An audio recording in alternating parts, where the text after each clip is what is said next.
this one, traded for my first big win. Jonathan Fink on the line tonight, with a pack in hand and a story that bites. Old paper, new spark, name on the card, from basement deals to a full-on start. Collected and connected, collected and connected, trading the truth.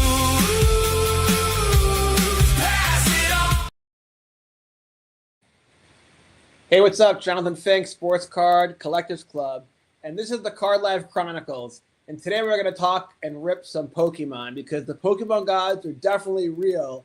And after what happened tonight with Logan Paul and Ken Golden on their live rip session down at the National, where they ripped a box of 1986 Flair basketball, where they pulled 5 Jordan cards, and then they pulled a Series 1 box of Pokemon. And I guess Logan Paul and Ken have done this before, and they've gone 4 times in a row. They didn't pull the Charizard.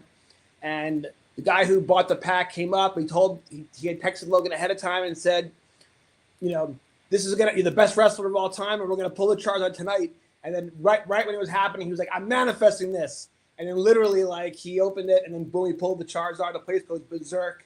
And it was just one of those Pokemon God moments. The same thing that happens in, you know, baseball with the baseball gods, the football gods, the golf gods. It's just God. It's just a nickname for when these, you know, serendipitous moments happen in sports. So basically, I had, I spent over a year researching Pokemon to write the book. I spent 6 months writing The Pokemon Gods Are Real. And then I spent, I don't know, maybe 6 months editing it, really, right? And getting it really, really tight. And I'm so close to getting it ready and it being done. And then the issue was, well, do I put it out right away? You know, in between, I just released the New Era Volume 3 of the Republic Baseball League in July, and Volume 2, The Flip Life of the Sports Card Collectors Club book series, comes out on December 1st. And so, you know, and I put out, you know, Hockey Gods and Golf Gods early this year, so it's kind of a lot of books. So I thought, you know, maybe I'll postpone the Pokemon Gods until next June, and start putting out books every 6 months. However, and many of you know, if you love Pokemon, September 16th is the 30th anniversary. And that's a really big deal in the Pokemon hobby. And the truth is, I'm not sure that people will be reading books about Pokemon. They'll probably be spending their money buying packs. But I just felt it'd be really appropriate, you know, to release the book on September 16th, or even October 2nd, where a bunch of the other stuff comes out. But September 16th is the definite release day. And so I'm hoping that I can work with my book out layout designer to get it done in time. I think so.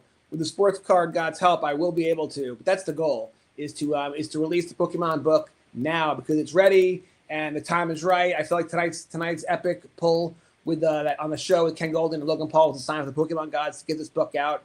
And the truth is, the interest in Pokemon is at an all-time high. Prices have been at an all-time high, and now the 30th celebration, there really should be a book about the amazing religion of Pokemon out there to celebrate this hobby. And so, you know what? I could have waited another 7 or 8 months to put it out then, but it's ready now. I'm fine-tuning it. I basically have a ritual where I read a book over and over again until I can't find any mistakes. And the reason why is because sometimes you find a mistake, make a little change. You might make a mistake when you make that change. Then you got to read it again, the next day when you're kind of refreshed, to make sure you're cleaning it up right. So anyway, the book is ready, and then tonight was so epic, and so congrats to Logan Paul and Ken Golden.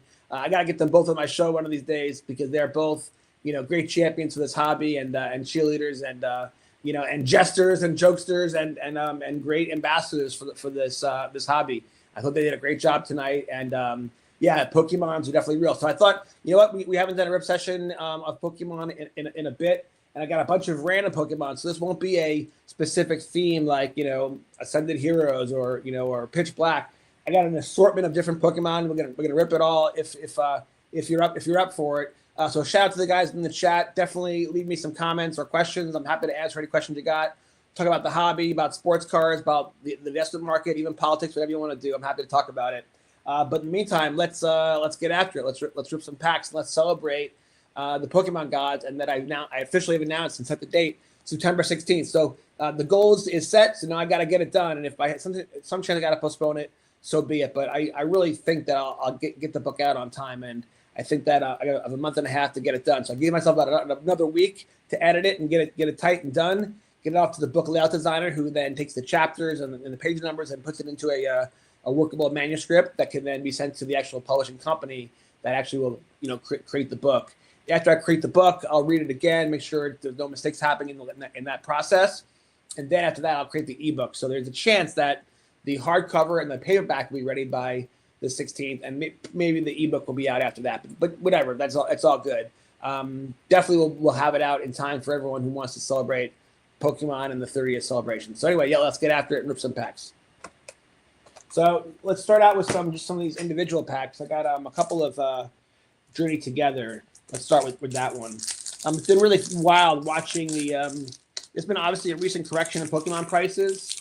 It could just be summer doldrums. It could be part of the anticipation of the 30th release coming out. Could be a lot of other factors like the economy and the overall markets.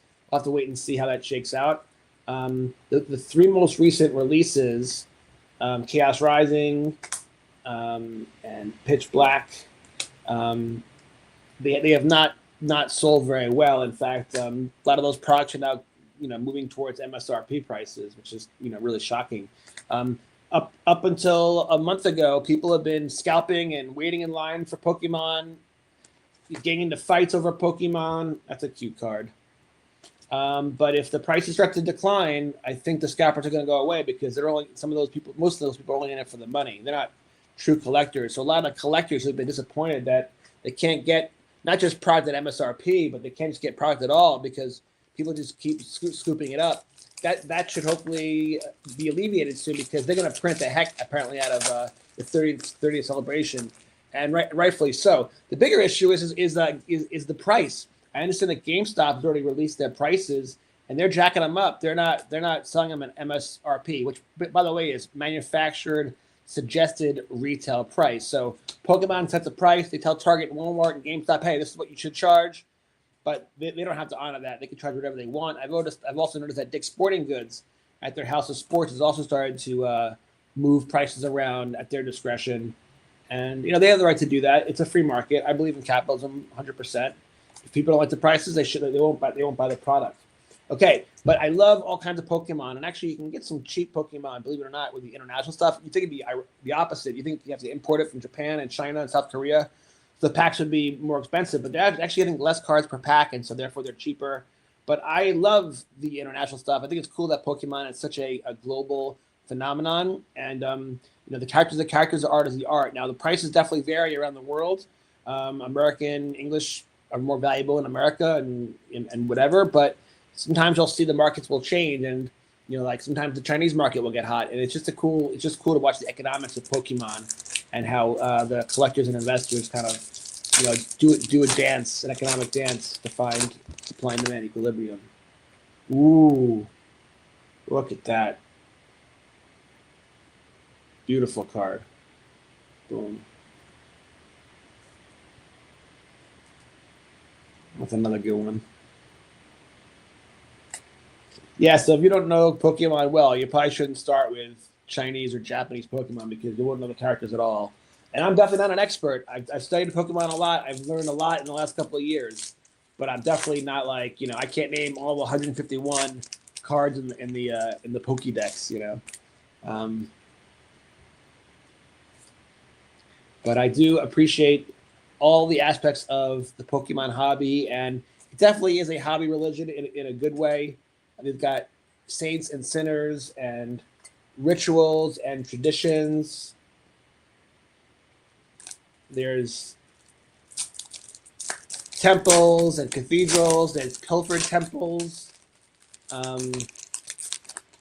There's triumph and victory and loss and heartbreak.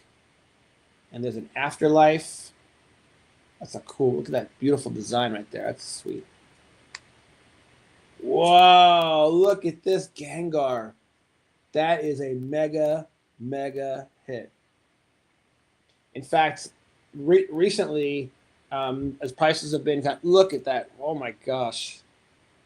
I'm not sure I've ever pulled a Gengar before in my life, but he's definitely one of the characters that in fact, he's been so popular that when like the sets come out, the ones that have like the guaranteed certain special illustration rare or a certain card, whatever, the Gengars always kind of sell really popular. So that's actually So sick. You got to put it in glass and celebrate it and put it up for display. So I know it's late. It's 12:40 here in Kansas City, so that means it's 1:40 in the morning on the East Coast. A lot of people have work. They're going to sleep. But, people all over the world, people in California, they can hang out. And you know what? A lot of people are insomniacs. And so now you have something to do. You can hang out with me on the Collecting and Connecting Podcast Network. I'm sure everyone who's been enjoying the National, they're definitely asleep. They must be exhausted. You're up at 6 in the morning. You're waiting in line. You're walking around all day. Then you're probably going to a trade show at night or getting dinner with friends in the hobby.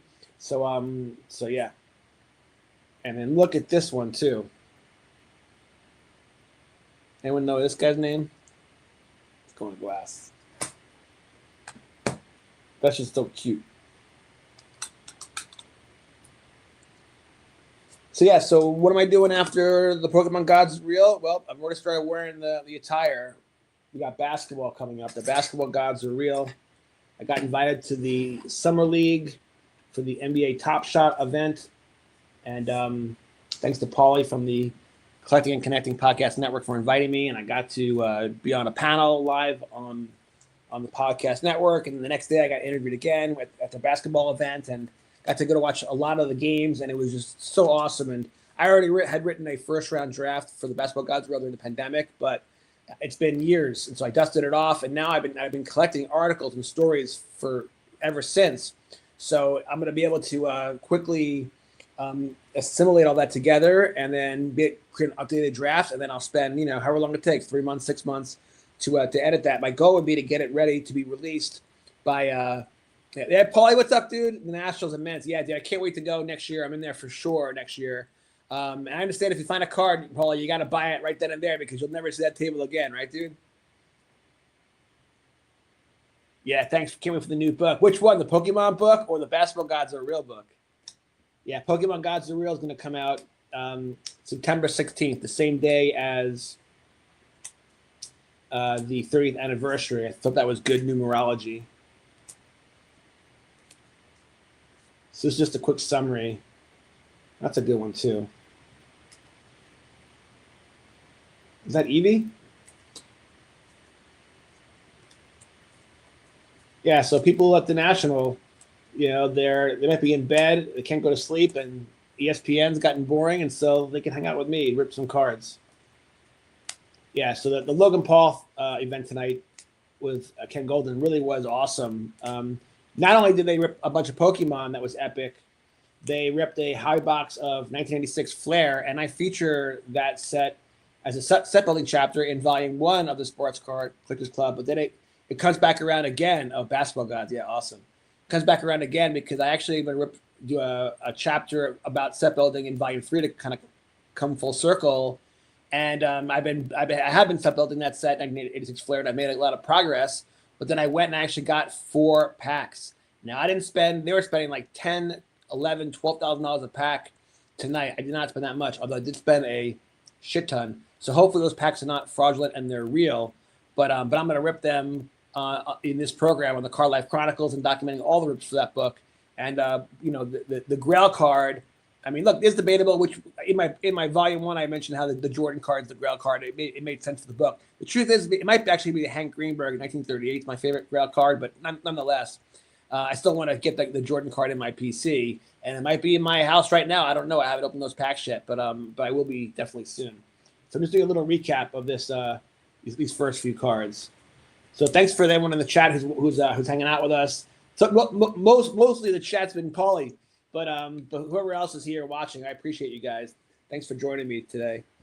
I don't know if you guys caught the Rip Sessions, my new podcast. We had Levi from the NBA Top Shot community come on. The goal of that is to have like a local card shop vibe where you sit around a table ripping cards. But a lot of the people in our community were traveling for the National, so they couldn't come or join. But you know what? If it was just me, I would have ripped cards by myself like I do here. But Levi really saved me. So I had an awesome guest, and we talked Top Shot and about him being a principal and how they have a collectors club at his school, which I think is so awesome because look, the hobby can teach so many things, interpersonal relationships, character, integrity, math, business skills, entrepreneurship, how to hustle, how to work hard. So I think it's awesome. Yeah. Anyone know what this guy is? Okay, it deserves glass. I know that. So yeah. So Paulie, in the chat, what do you think was your favorite thing you saw today? Wow, 4 Fleer packs. That's awesome. Do you like the Fleer or Star? You know what? There's a huge debate right now about what is the real rookie, the Star rookie or the Flair. I think if you're being actually very technical, what was the first one published? If it was the Star, then really the Star should be the real rookie. It doesn't mean it should be more valuable necessarily, because I think that the 1986 design is one of the coolest designs in like sports card history, and so I don't even care if the 86 Flair is his second year card. It's a much better design. It's a much cooler card. It should be more coveted, and to me, that's the card that I'd want in my PC. But I think the Star actually probably is his rookie card, Paulie, if it actually was released first. And if everyone knows, there was a gap between when Topps gave up the license and Flair started making cards again, and so there's like 8 or 9 players like Karl Malone and Charles Barkley and I think maybe Isaiah Thomas, and there's like Chris Mullins, a bunch of those guys that it's their rookie card year because it's the first year there was a card issued since they'd started playing. So it's not technically their first, second year for some of them, but it became their rookie card. So so I still think that's the best set to set build. It's also, I think, only 200 cards, so it's really easy. And by the way, I have a thesis that I'm working on that I'm going to turn to a chapter for volume 3. I have to work on the name of all of it, but I'm still working on the details. But the idea is that if people are ripping packs for investment, for profit, to flip, for like for the enjoyment of pulling something valuable, it's like other sports, they have a lot of positions. Like think about baseball, right? With all the pitchers, starters, and relievers, it's like 12 guys. Then they have the nine stars. So it's like 22 players. The whole roster is like 27 guys. Football, it's 11-11, so that's 22. So what are the odds you're going to pull, the quarterback you want or the batter that you want, right? Well, with basketball, there's only 30 teams. So same amount of teams, but a lot less players. You have the starting 5, and then what is it, 14 players in the total roster. So the total players, so I think with the Jordan set, a lot less teams then than there is now, but I think it was a 1 in 6 chance in every pack of pulling the Jordan. So obviously now we have more teams. It's had a lot of expansion, obviously, but the point is, this is actually more true with the WNBA. If people are into ripping cards for that purpose, and you're into chasing Caitlin Clark or Paige Beckers or whatever. I mean, WNBA is the best odds because it's just that few players. Pokemon, when guys like Logan Paul are ripping that Series 1 stuff, there's only 151 characters, and so it's still hard to pull a Charizard or a Pikachu, but the odds are the odds, right? Now with Pokemon, it could be over 1,000 characters, definitely in the hundreds. So it's a whole different ballgame. What's Bayou Sniper? Thanks for the question in the chat, dude. What Pokemon would Derek Quimby? I don't know, dude. What do you think? I don't have a good answer to that. That's a funny question. I can tell you what my favorite Pokemon character is, actually, though. I PC one specific character, and actually it's the closest PC to me. It's I have them all lined up around my shelf. It's Pichu. Okay. And in the back of the book, The Pokemon Gods Are Real, I'm going to include all my Pichu characters. So yeah, September 16th is when I'm going to release the book. I'm going to work really hard to get it out. Here, hold on 1 second. I got 3 more. I also keep this guy close by too. I won him. I spun a wheel at a Pokemon event, and I won this for free. So yeah. So speaking of super collecting, I got Michaela from Michaela Cards. She's a super collector of like Stephen Kwan and I think Balzano and a couple of other guys on the Cleveland Indians. And she also super collects only red cards. So yeah, in anticipation of that, in that interview. Now again, on Tuesday nights I alternate. So like next Tuesday is my regular podcast, Sports Card Collectors Club, and that's at 7 p.m. Eastern, 6 o'clock here in the Midwest. And then the opposite Tuesday nights, I do the Rip Sessions, which is the late night hangout show, and that's 10 o'clock on the East Coast, 9 o'clock here. So the first one's kind of like Hot Ones. It's kind of a one-on-one interview, but we do rip cards. But Michaela is into red cards, and so the sports card guys were telling me it was time to contact her for an interview because these are all the cards that I have found when I've been going through stacks looking to like flip cards and whatever. And look at all these Michaela cards. So I'm gonna send these to her after our interview. Look at that. And awesome. So Michaela, shout out to you. You're probably sleeping. I know you're working hard today at the National. All right, so let's rip a few more packs. Let's keep going. Yeah, shout out to Kayla Collects. She was on my show a couple weeks ago. She's been a correspondent at the National and doing a great job. And she just looks so happy to be there, and I love it. I love seeing the hobby grow. And, Michael Rubin, when Fanatics took over Topps, he was always talking about, 10Xing the hobby. And I think you 10X the hobby by going international. You 10X the hobby by getting, sports stars like, Jalen Brunson and Kat to endorse sports cards and become fans of it.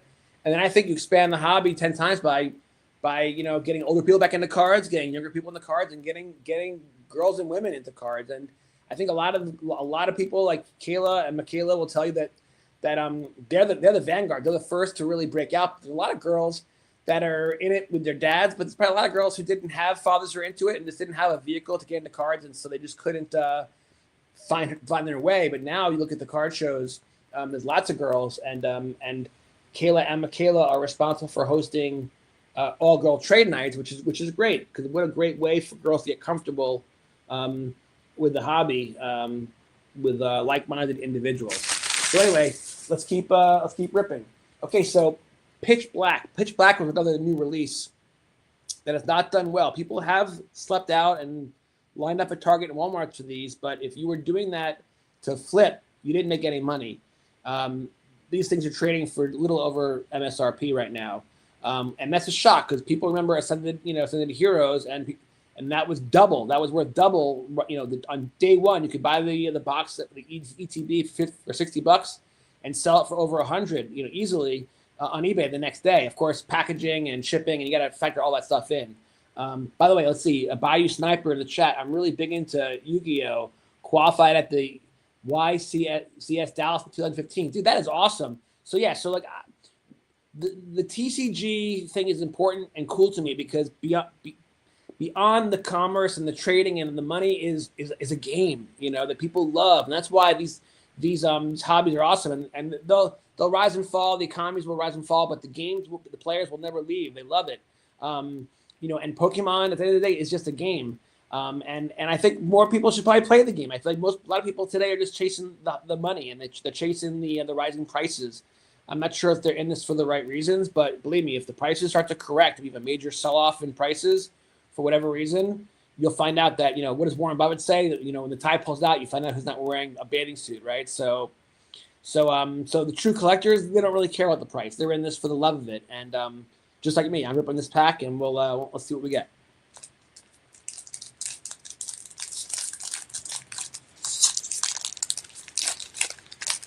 Griffey Jr. and Barry Bonds rookie. So mad I don't have them anymore. Yeah, dude. I mean, Junk Wax Comeback. I mean, that might be a book idea I might put out. I actually I have an idea. I'm already working on it, actually. But yeah, if you look at the Ken Griffey Jr. 1989 Upper Deck card, I actually used to flip that for a bit, and it used to be a $50 card a year ago, and now it's a $100 card. So the prices are everything. I mean, I saw today on Card Ladder, I did a post about it, a Ted Williams card from the 1953 set, I think. It's like a straight up hockey stick, the price, and I don't know what is going on that's creating such demand right now. It could be a lot of things, but it's also kind of like the chart patterns of what happens in a bubble. You look at NVIDIA stock or SanDisk stock or the Korean stock market right now, kind of like straight up hockey stick. Look, I love silver, but when silver broke 30, went from 30 to 120. When something goes straight up like that, it's inevitably going to fall. And sure enough, silver went from 120, now it's down to 60, and it still could go down to 50 because that was the original 50-year cup and handle breakout level. So heads up, not investment advice, but just a heads up there. So let's see what else it says here. Bayou Sniper pulled a Beware, aka Derek Queen, and Signa Bass writes, "So far, my ancient muse are my grail since I got them myself like 20 years ago." Hell yeah, dude. I mean, dude, so the people that just buy and hold, and you know what? I saw this girl named Kira. She's got a really fun YouTube channel. She's kind of this cynical, funny girl, and she knows her stuff. And she was like, you know what? I just buy what I love, and it's probably out of favor. And you know what? 5 years later, it's worth a shit ton. And she's like 10 extra money because what she loves, eventually everyone else loves too. Because people go through, people are influenced by others and stuff like that. And if the goal is to make money, you want to buy low and sell high. Buying the Bubble Mew at $1,500 when it was $500 a year ago is not a great decision.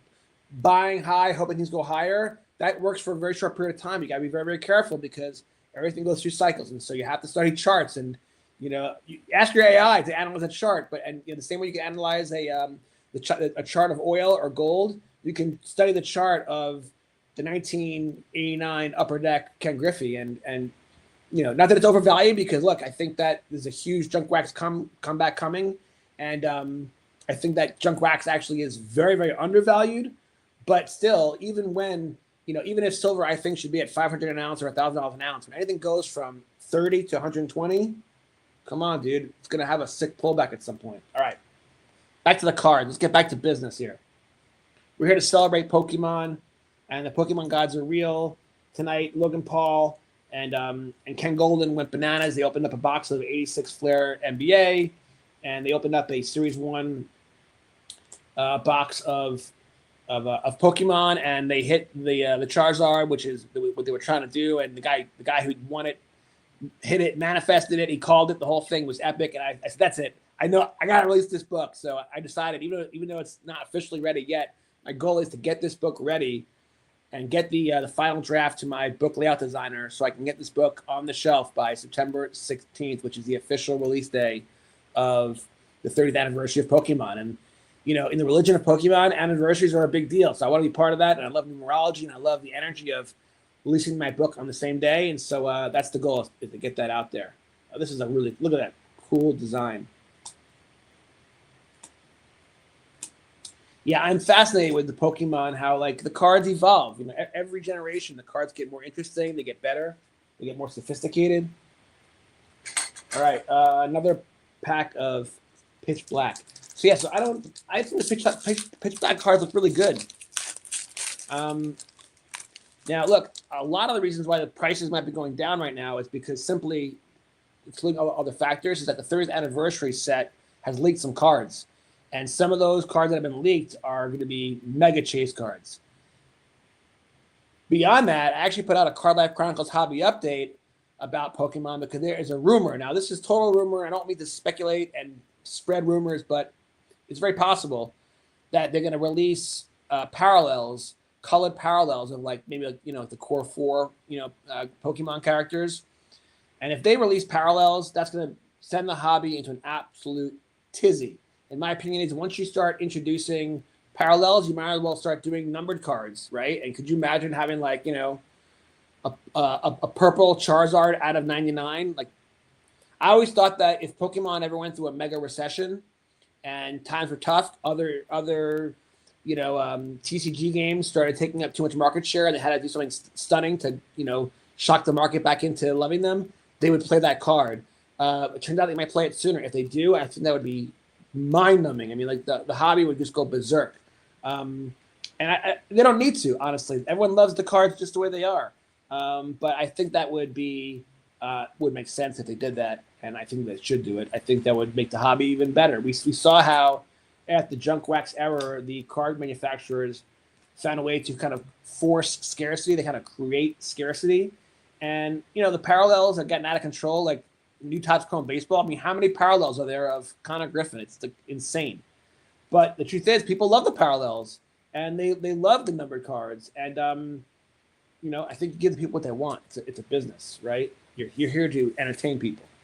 So if the goal is to entertain and people love this stuff, give the people what they want. All right, so let's keep going with the individual packs. Got some more Pitch Black. I've not ripped pitch black before today. I had an ETB, and I decided to flip it. I flipped my entire ETB collection actually about, I don't know, 6 weeks ago. I might have actually sold it at the literal top. That was not by design. I did think the market was very toppy, but it was more of a function of I'm buying lots of other wax for my Car Life Volume 3, and I've bought like expensive packs like these. I bought 4 NBA 1986 flare packs, for example, whatever. So you got to fund that, you know. So I did sell a silver coin to start funding the project, but then I decided, you know what? I have a chapter called the ETB collection, and then by the time it's over, it's the ETB portfolio, because the ETBs, I first bought them just to kind of just, I was writing the book, I was researching it, and they're beautiful, so I just kept collecting them and stacking them up and had them all around my room. They look great.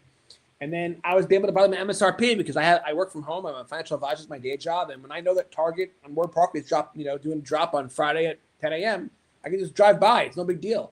So I've been able to accumulate a lot of ETBs and all kinds of Pokemon. All this stuff is bought at MSRP. I never have to buy on eBay because we have a lot of shops in Kansas City. We have tons of Targets and Walmarts. We're really blessed in that respect. So it's not hard for me to get it. And so anyway, so I looked at the portfolio. I had the app and collect. I've been tracking the portfolio, and it was up like over 80%. And I was like, you know what? It's time just to cash it out because there's probably a correction coming, 30th anniversary anyway, and I wanted the cash to help fund other projects and buy more stuff, which I've been doing, and including buying a lot of junk wax because I'm kind of getting ready for. I thought it was going to be a trilogy, but I actually have another idea about junk wax that I'm going to do after that. Just kind of following my passions, and so yes, I've been buying a lot of high boxes from the junk wax era, if you will, specifically the '90s. I gave up the hobby in '88, so I wasn't able to enjoy ripping wax. I never ripped any Upper Deck packs, actually. I was out of the hobby after, that came out a year later. So I'm going to do a lot of the stuff that I never got to do as a kid. Here's a tremendous bomb, and here's a tremendous hit. Look at this. A mega slow bro. Again, when I say mega hit, like it could be worth $5. I don't even know how much this card is worth. I just appreciate, when you rip packs, most of them are bust, right? So I appreciate in the mundane ripping of packs, when you get the inserts or the unique cards, I appreciate them. And this one is just beautiful. I mean, it's just not beautiful. It's adorable. It's more adorable. But it definitely deserves glass. I also thought this was pretty. I'm not sure I've ever pulled this before. Tremendous bomb.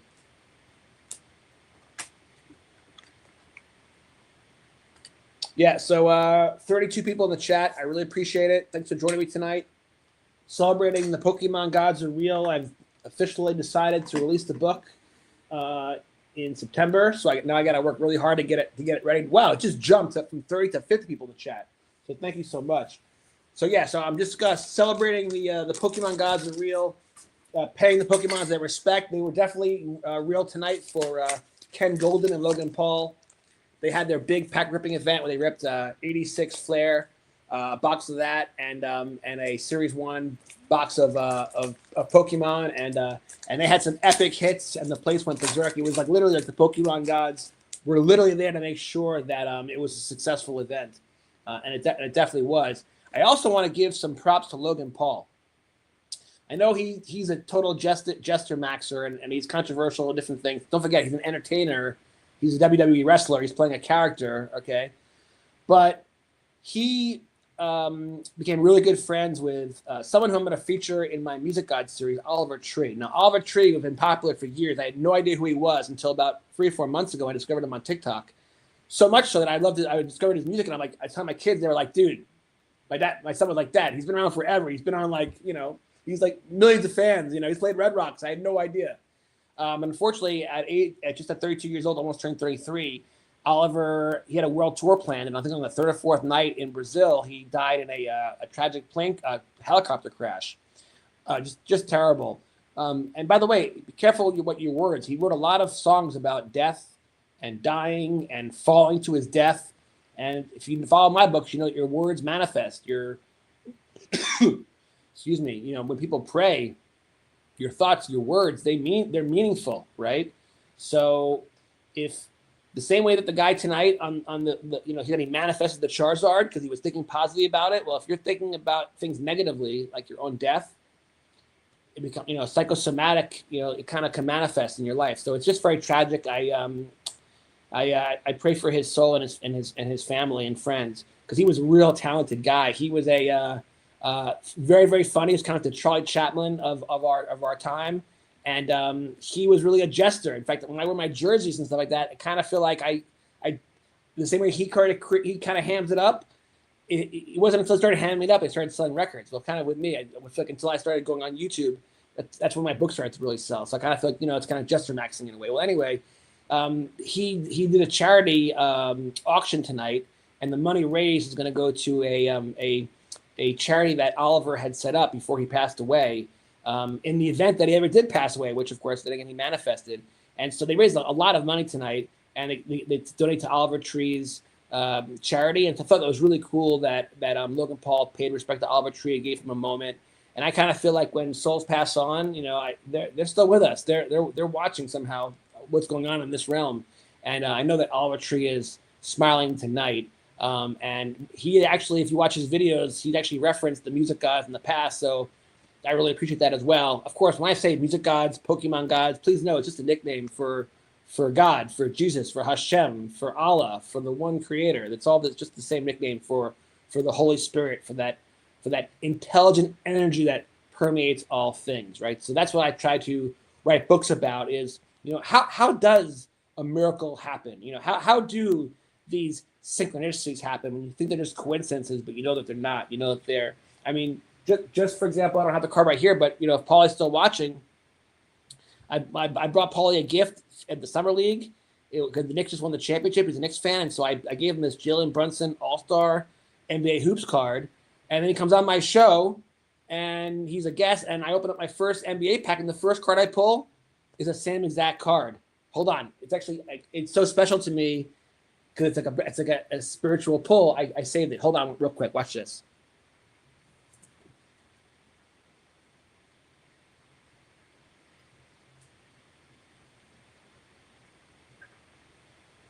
So in my office, I keep all my PC stuff, pretty much all my office, right?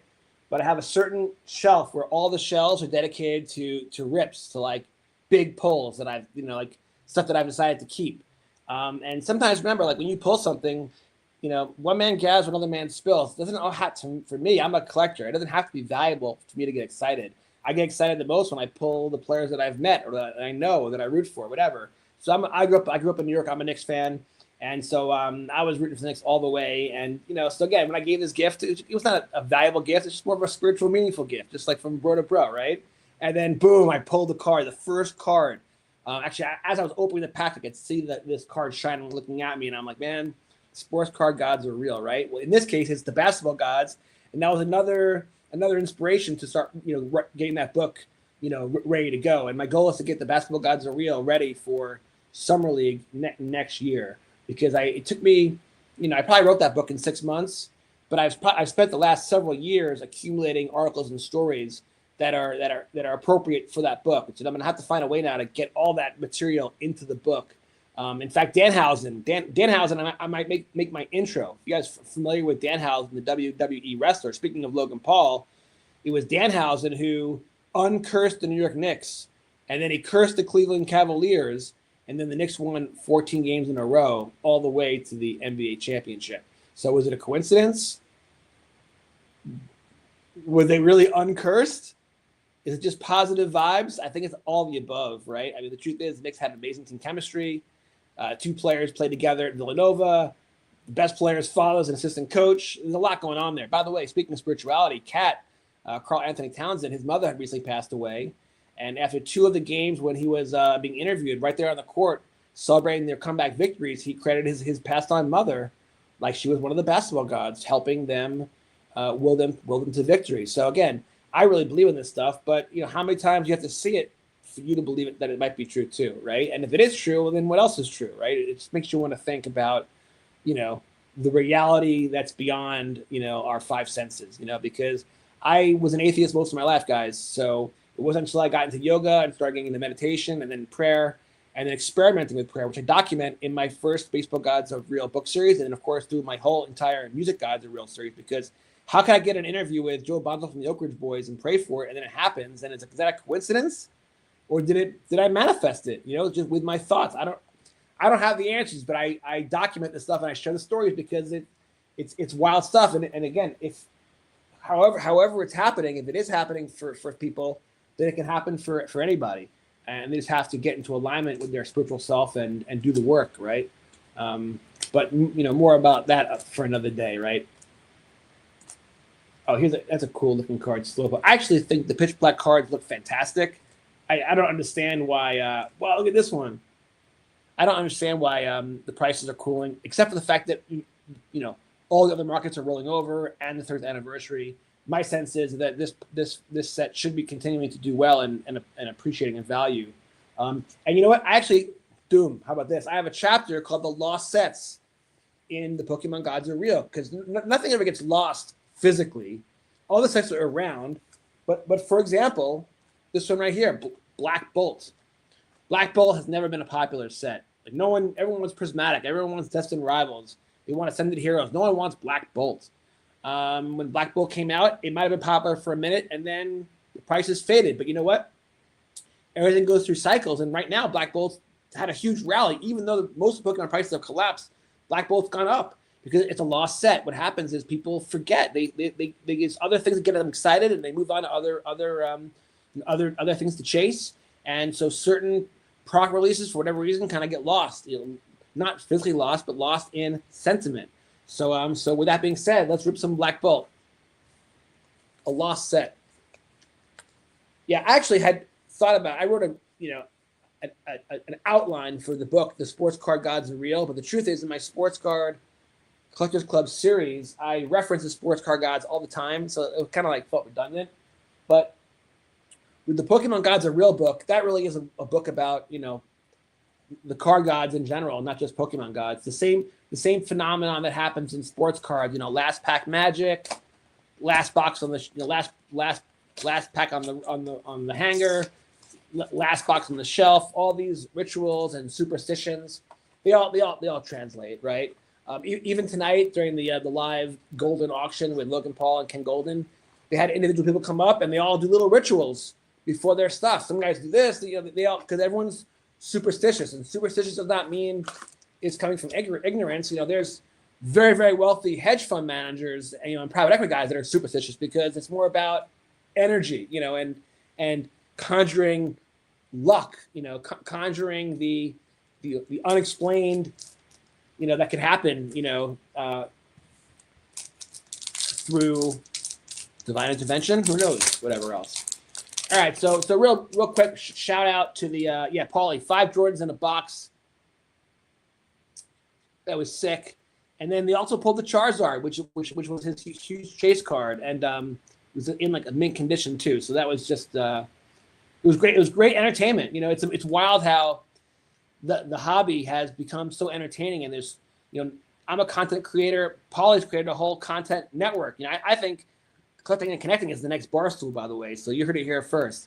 But basically, people have so many different hobbies and interests, but the sports card hobby is a very unique niche. Pokemon's a very unique niche, and you needed a platform like YouTube and TikTok for all these small creators to get their platform. But they're now creators who've got millions of followers. But the mainstream media has only got so many channels, right? Where YouTube is now, it's infinite channels, and so you can see how there really is a huge audience for content. Even just people opening cards and talking about cards. There's so many podcasts of people just talking about the hobby. There are some podcasts that are dedicated to just complaining about the hobby, right? Right? Sports Card Radio. Shout out to Professor Sports Cards. Professor Sports Cards is terrific. And he's going to be on my podcast, my Hot Ones show, Sports Card Collectors Club, in a few weeks. And he's terrific. He's sarcastic and he's funny, and he pokes fun at the hobby. He keeps it real, and I think he really actually, drops a lot of truth bombs too. So I hope if you're watching this, great job, man. He's terrific. But the point is, this hobby, people love it. Look what's going on. Look at Fanatics Fest, the turnout. Look at what's going on right now at the National right now, right? Here you have people like Paulie who are loving the cards all day long, and now they're still getting more content right now because they're in bed and they're watching me rip packs, right? Now look, Paulie's an exception. he runs our network, so maybe he's watching this because this is his baby. But for everyone else watching, some people are watching at home, some people will be watching right now in their hotel rooms because people love this hobby, and if you love something, you can't get enough of it. And my feeling is if it's comes from a good place, a healthy place, then that's awesome. That Professor Sports Cards, that's a synchronicity, right? Professor Research. That's shout out for Professor Sports Cards. Yeah, I've watched his come up over the last a year or two, and his podcast continues to get better. I love how he gets the everyone's different. Like his show is totally different than mine, but I love he's got this peanut gallery of people, of fans who call in, and he's got the red blue character, and all these people with fake names, whatever. But the energy is terrific, and it's about community. And he, sorry, the reason why I wanted to create the Rip Sessions show is to create community, do my part in fostering and helping community. The idea of creating, it's not the Sports Card Investors Club or it's a Sports Collectors Club. It's a club. It's about people sharing this love together. And so in any way we can do that, we should continue to do it. And yes, I think Professor Sports Card has done a great job in the community, because when you're letting anyone just call up and speak their mind, I mean, that's awesome. You're empowering people. That's like populism at its finest. And so, I'm a huge fan of that dude. And really look forward to becoming one of his guests on his show too, as well. All right, this Slowpoke, we've seen that one already. Sheldon. That one's spooky. They're not all cute, right?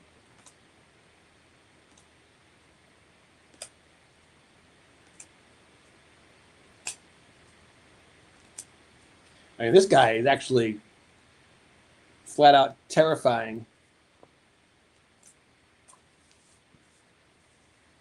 So this is the first time I've done a really long rip session like this live. Most of the time I've been going live, but just doing like one blaster box, 10 minutes, 15 minutes tops. So this is kind of a new, longer format, and yeah, dude, it's fun. More Black Bolt. Let's go. Now I have started to notice the difference in the sets, right? From Pitch Black to Black Bolt. Black Bolt came out a long time ago, and the cards are not as shiny. The designs are not as distinct. They don't have the same compunction as the cards from Pitch Black. And so that's what's cool, man. I mean, it's evolution. Every set should be a little different, and every set should have, and if they're doing the job right, everything should continue to evolve and get better. And I guess when they do have a set that disappoints, it should become a lost set. It shouldn't do well. It shouldn't trade above MSRP just for the sake of it. Oh, Paulie loves my random rip episodes. Yeah, dude. Yeah, you know what? When I saw you, Paulie, in Vegas, you were like, "Yeah, let's do more together." And at first I thought that might just me being guests on like people's shows, like a recurring guest, like for example on Sunday nights with Jay Destiny and the Hive and the High Hard One baseball podcast that we're doing. But then I was like, you know what? Let me do some kind of thing where I was already doing pack openings, and I thought, you know what? Let me do it where I can do my intro and capture some of the good hits with the AI clips that you can do and the editing and whatever, and just kind of take it to the next level. And then I had the idea, well, you know what if I, it shouldn't always be about me. This is about the community. And then I thought, oh, what if I just do it with the community? And that's where the Rip Sessions idea came about. So now I basically have three shows with Paulie on the Collecting and Connecting Podcast Network. I have the flagship show, the Sports Card Collectors Club, which is basically Hot Ones, every other Tuesday, 7:00 on the East Coast, 6:00 here in the Midwest. And then every alternative Tuesday at 10:00 on the East Coast, we have the Rip Sessions, still under the brand of Collecting and Connecting and the Sports Card Collectors Club, but that's just a different format. That's it's still like with Levi last week. It did have a little bit of interview component, but if we get 5, 6, 7 people, it won't be like that. It's just gonna be people just hanging out, ripping packs. And my hope is that with the National this week, a lot of my recurring characters, maybe like Paulie and Nicole, Banana, we get her in this group, and we get 3 or 4 recurring characters, and then therefore we could bring someone in here or there, but there's always a core crew, and people look forward to those just 4 friends hanging out. So yeah, I'm all open for that. Hopefully we can make that happen. And then with the individual packs, I still want to do pack openings. I still have cards to open for the Card Life book series, and I wanted to chronicle that and document it. And that's where the whole idea of this spontaneous kind of Card Life Chronicles thing. Now, this particular one, this is to honor the Pokemon gods and to shout out the book release date of September 15th. But I am ripping some Pokemon as part of the Card Life Volume 3. But this one is, we're going to do some, every once in a while, we're just going to do some random stuff. In fact, I got a lot of baseball that I still want to rip that is not part of the Card Life series that we're just going to rip when I feel like it and we get the chance. So real quick, Paulie says, and we have a new Pokemon show coming on August 11th and August 26th with a bunch of Pokemon diehards, the Poke Podcast Collective. Are you kidding me? Paulie, you are effing crushing it, dude. I mean, you're really crushing it. You know, when you started out, you were doing a lot of the core base, which was NBA Top Shop and NBA. But, you know, you are What Do You Collect? And then, broader speaking, Collecting Connecting Podcast Network, you want to have all kinds of stuff related to connecting. And, of course, the NBA it's your core, it's your bread and butter. It should continue to be that way. But, yeah, I think doing more sports card stuff, non-sports cards, like Pokemon is awesome. And I would love to be a guest on that show.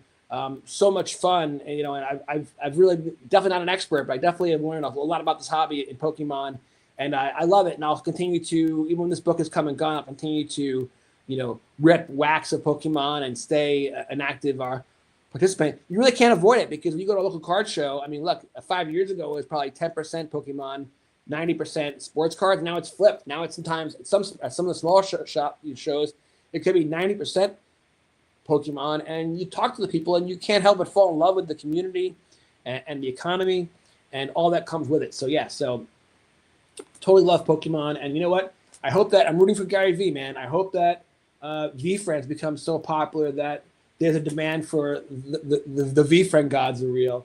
And I will totally be a guest on a V-Friends, you know, show, maybe even host one, and would love to, you know, to continue to help V-Friends grow and thrive. Yeah, so for as much as I love all non-sports cards now, I've really come around to it, and I, of course, love Pokemon. You know, V-Friends really is my favorite right now because there's so much purpose and meaning in every pack. You know, in fact, you know what? Time out. We're gonna break real quick from Pokemon. Check this out. Let's do it. Let me show you why I love V-Friends. Let's pull a random pack. So Gary V, if you're watching this, if you've been working all day at the V-Friends and you're so charged up that you're actually awake right now and you're watching, this rip is for you, dude. I hope we meet soon. I'm sorry I didn't come this year. I'll definitely meet you next year unless we at your booth, unless I meet you sooner. But yeah, this stuff is absolutely brilliant. All right, so first we got the badass Bulldog. Competitive advantage, rough around the collar edge. That makes others feel like a badass just staying next to them. Could you feel that? Yeah, it's awesome. Observant oyster. Doesn't guess blindly. Observes, then acts. Yeah, I mean, like if you're a Pokemon hobbyist and you're in this for the flip, for the investor, don't just buy what everyone else is buying. If the Bubble Mew is adorable and cute, which it is, by the way, then buy that card, whatever. But don't just buy it because other people are buying it. Buy what you like. Really find out what you love in this hobby. Responsive RAM. Charges into action the moment they're needed. Yeah. And then some of these a little funny. You're gonna die, Fly. I'm not. This one does it really? Let's see. Let's see if there's any redeeming quality in this one, Gary. Come on. Flies through life knowing that tomorrow isn't promised. Well, see, that's actually quite deep. V-Friends is the bomb, man. I mean, it really is a brilliant product, and I would love to be an employee at V-Friends. When you come to work every day, literally entertaining and making the world a better place. Right? The world has a lot of darkness, and it needs more light. And in this hobby, what a great Trojan horse. I understand that Gary, he's a self-help guru. He does a lot of different things, but his approach is he's dropping F-bombs. He's very loud. He's cantankerous, right? He's not for everybody, but he found a very brilliant way of getting his message across anyway through this product. And this is the kind of product where, like, I'm in no rush to become a grandpa, right? I got a daughter who just graduated from college. I got a son who's a sophomore in college, but I look forward to the day when I'm a grandpa and I come over to their house, or the kids come over to the grandparents' house for a sleepover, and I have like packs waiting for them. And we're gonna rip packs, and then we're gonna rip packs, and then my granddaughter will say, hey, Dad, what is the daring dragonfly? What does it mean to be ambitious, the ambitious angel? And what a clever way to teach your kids these important character traits, right? I just think it's so brilliant.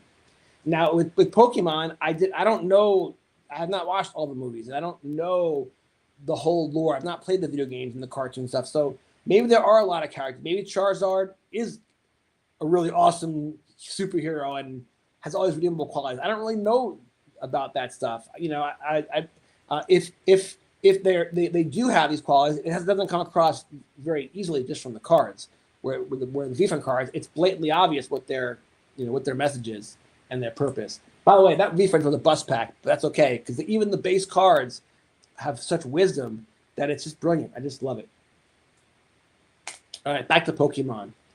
Remember, we're honoring the Pokemon gods because after watching the craziness tonight on the Golden Auction with Logan Paul and Ken Golden, I knew the Pokemon gods are real. They showed it again without any shadow of a doubt. I had to honor them with this rip, and I decided to fast track that book. And rather than putting it out next June or July, or even next December, I'm going to put it out ASAP. And my goal is to get it out on September 16th because that is the official release day of the Pokemon 30th anniversary. And I write about holidays and anniversaries in the Pokemon books. I celebrate the religion of Pokemon. So, of course, I had to line up that numerology and release the book on that day. All right, let's get some more Black Bolt going. So 200 plus people in the chat right now. That is amazing. Thank you so much. It's 1:30 in the morning here in Kansas City, and wherever you are, you could be watching in Tokyo, you could be in Bangladesh, you could be in Vancouver, Canada. I don't know. But even if you're watching it like on Long Island somewhere and it's 2:30 in the morning, hell yeah, dude. Thank you for joining me. I appreciate it. Hopefully I'm entertaining. You know what? The biggest compliment is that you're watching me like in bed with your headphones on and you fall asleep to me, I would not be insulted. I'd be honored. I'd be honored. That guy looks like one of the Gremlin characters, doesn't he? He's cute. Cute card alert. Look at this guy.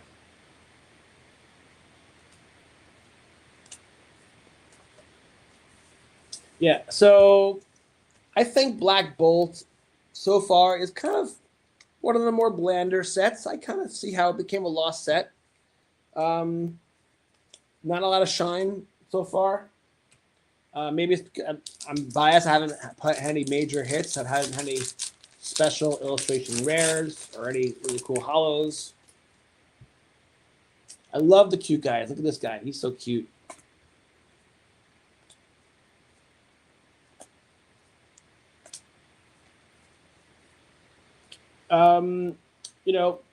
In the religion of Pokemon, we talk about, hot streaks and cold streaks.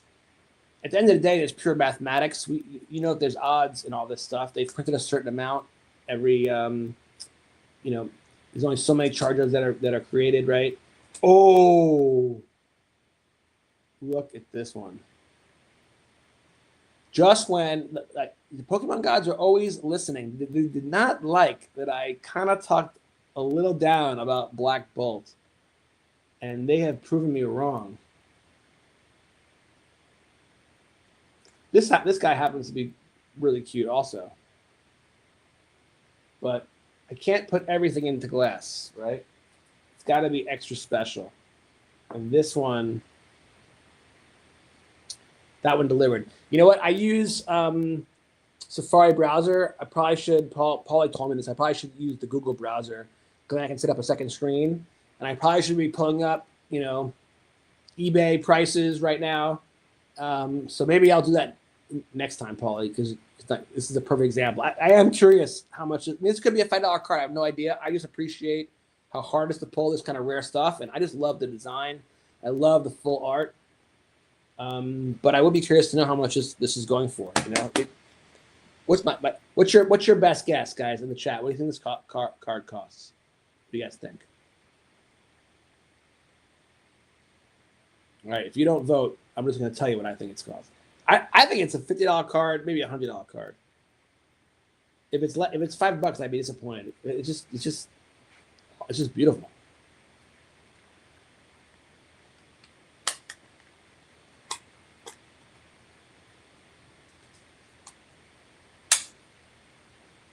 So yeah, Paulie, if you're still with us, let me get this chat working. I'll ask the chat a question directly. What are you looking forward the most tomorrow? I know you spent a lot of time. By the way, you were wearing a jacket today. You look dapper, my friend. You look really dapper.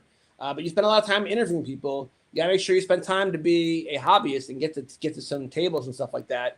I'm curious to know, how do you divide and conquer your time? And I'm curious to know, like, tomorrow, what's the most exciting thing you're looking forward to doing?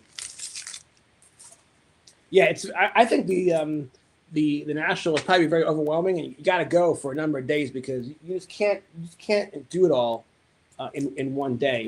Last year I was supposed to go, my trip got canceled for lots of weird different reasons, but I was only going to go for 2 days, and that wouldn't have been enough. This year it wasn't in the cards for different reasons, whatever. But next year I'll definitely go for at least 3 days. You know what? And now that I'm like a content creator, I kind of have even more reason to go than just to go for myself as a collector, because you really get to bump into some really familiar faces, and it's fun to co-create and collaborate with other creators, and you get to see them all there. So I totally see how that's totally awesome.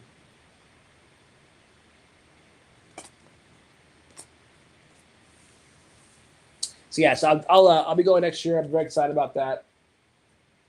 I also hope to plan to go to the NBA Top Shot Summer League event again next year if they have it.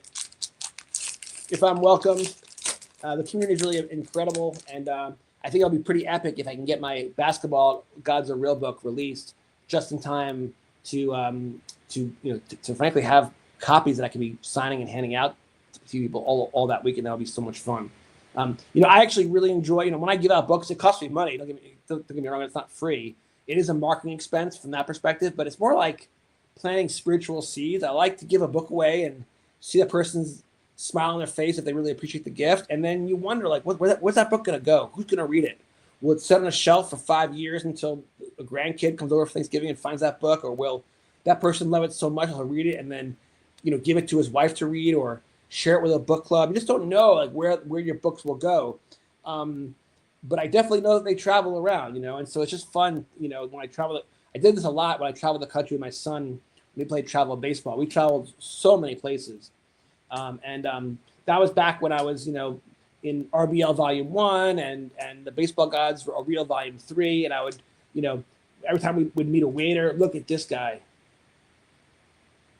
He kind of looks like a reptilian situation there. That's pretty.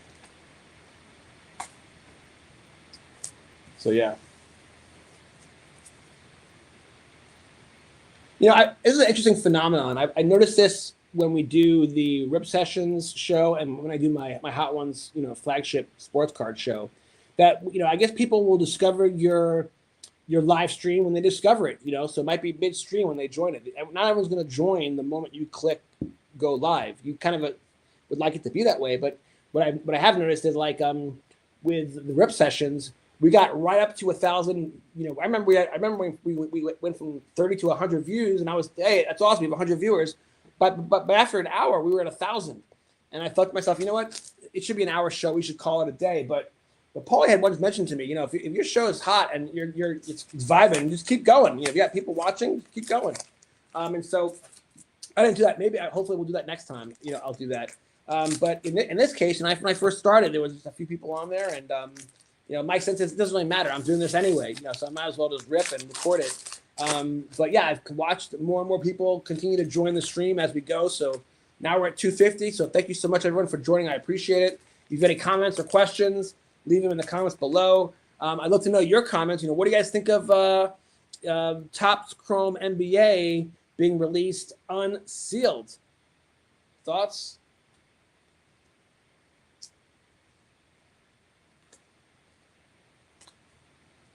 What do you guys think of, this is a random one, what do you guys think of Cards HQ opening their second store in Detroit?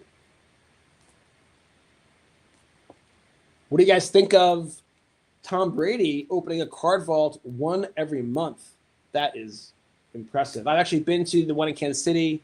I did not get to the one in Vegas. I went to, I think, 8 different card shops in Vegas when I was there for Summer League.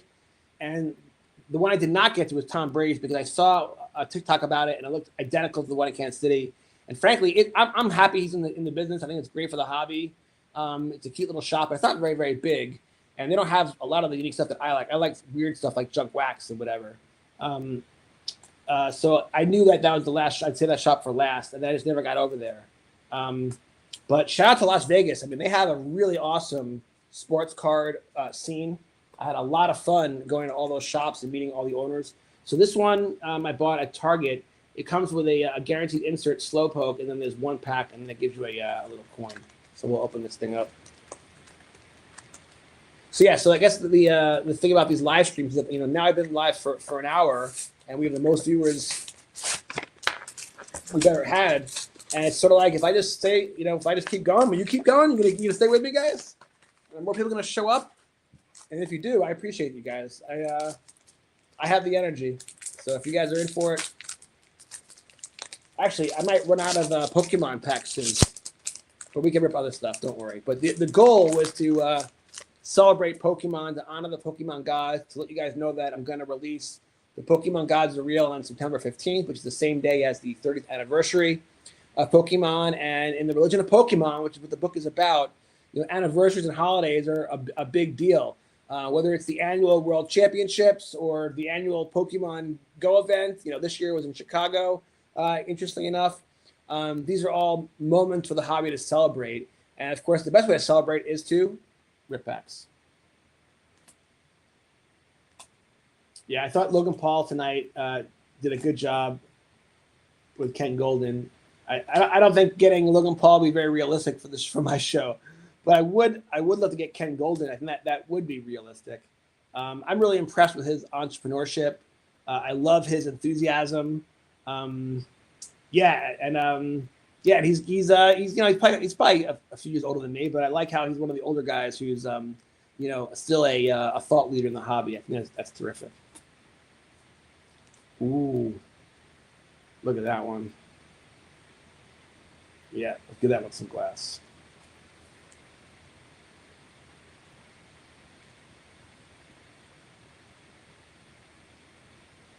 Pronounce that Morpeko, yeah? So I always have the glass nearby because good luck. You can't expect to pull a big hit and not have the proper way to take care of them. But I've already now pulled 7 cards that were worthy of the gallery. So now I got to get more glass to keep the good luck flowing. You know what? Here's a way to get the chat going next. When I'm going to run out of Pokemon in 3 or 4 packs, and so we'll keep the rip session going, and I should rip something next. So what would you like to see? I have a ton of V friends. Should we stay in the non-sports cards and go V friends? If you like V friends, let me know. If not, I'd probably go with baseball packs. This one, it's got another insert. Actually, I think I pretty overpaid for this. This was $8.99. Yikes! I wonder where I got this. I don't know if it's the other one.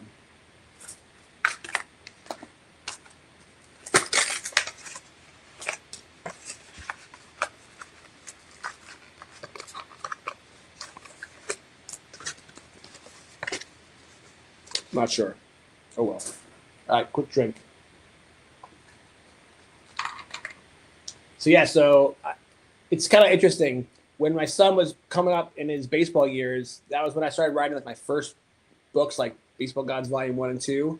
And I think I did it at first just for fun. Then it kind of became a good luck thing. And I used to play. Basically, I wore jerseys to all of his games, and I started collecting them. And I probably have 24 baseball jerseys, but they've basically been sitting in my closet for the last couple of years. Although whenever I would write my baseball-related books, I always would wear the jerseys, to kind of get the vibes going for real. So I have a few football jerseys, I have a few hockey jerseys. I have a ton of soccer jerseys because soccer was my first true love. It was my best sport. When my son was coming up, we started playing junior soccer. I was his coach for many years, first in New York with the Red Bulls Club, and then in Kansas City when he played rec. And then when he kind of retired from soccer to focus more on baseball, I kind of pivoted too. So I have not been to a Sporting KC match in a long time, actually. I'd love to go soon. So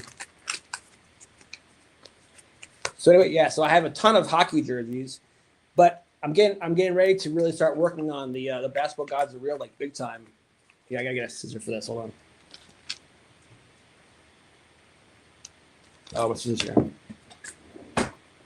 And so to get in the vibe, I first picked up a Anthony Edwards, Minnesota Timberwolves jersey.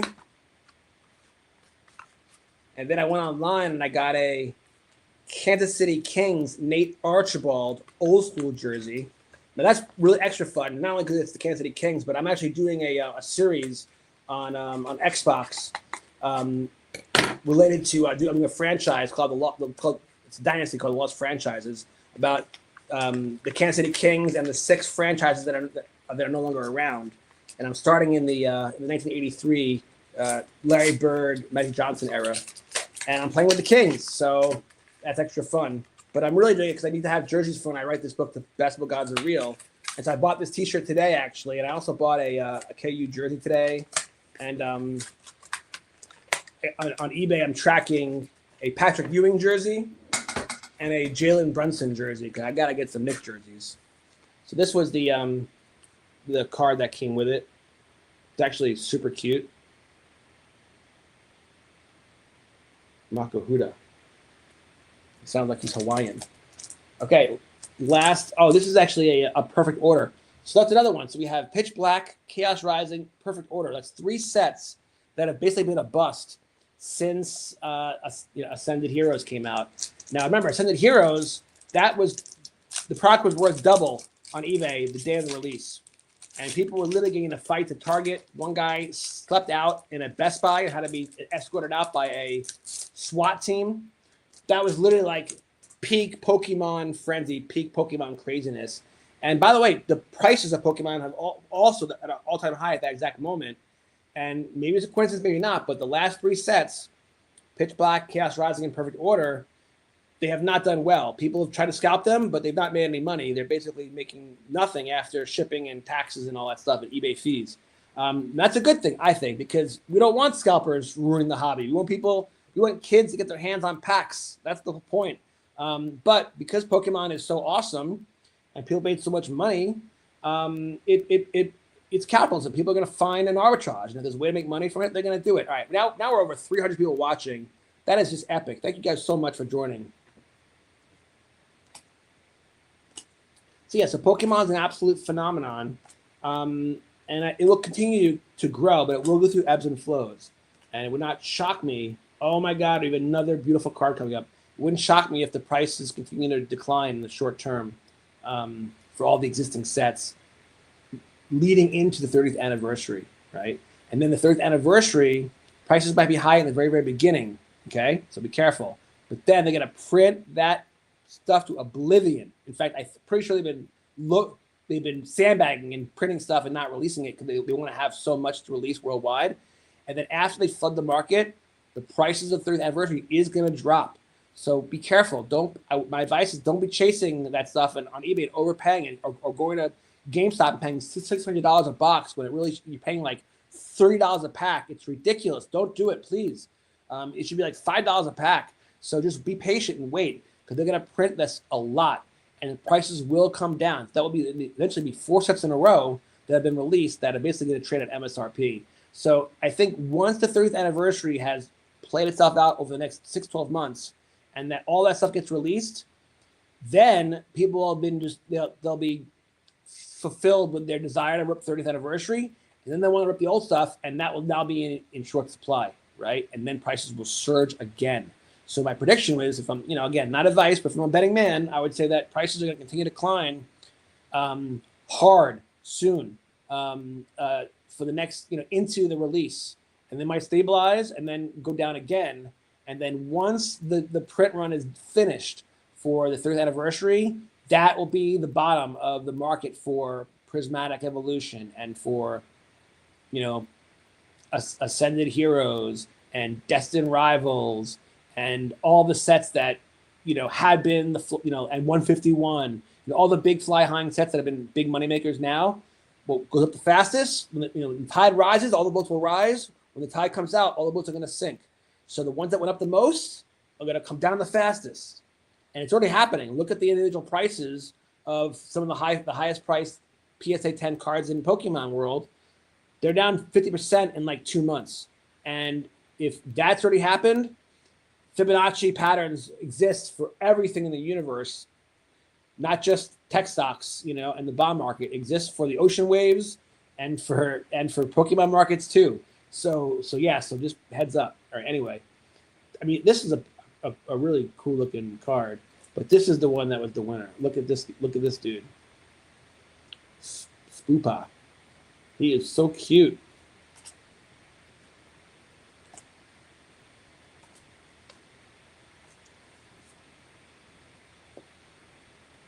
Yeah, that's cute. All right, let's keep going. Hold on, I need some more glass. Heads up.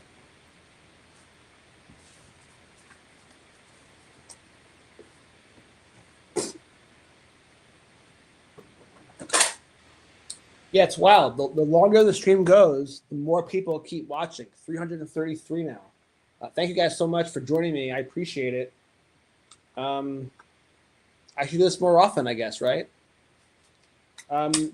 It's like when it's during the day, I know people are at work, they're busy. Who's going to watch my live stream? So I'd rather just do it live so it's on the Twitter feed, but I can just kind of record a short little segment and then be done with it. But the truth is, once you're at nighttime, especially on the weekends, what's the difference? Just go live. Uh-oh, I think I'm out of stands. Nope, I got some.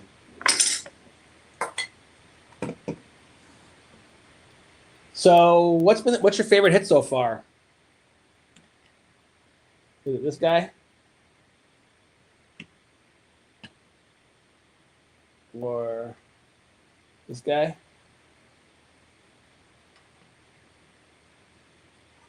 This guy?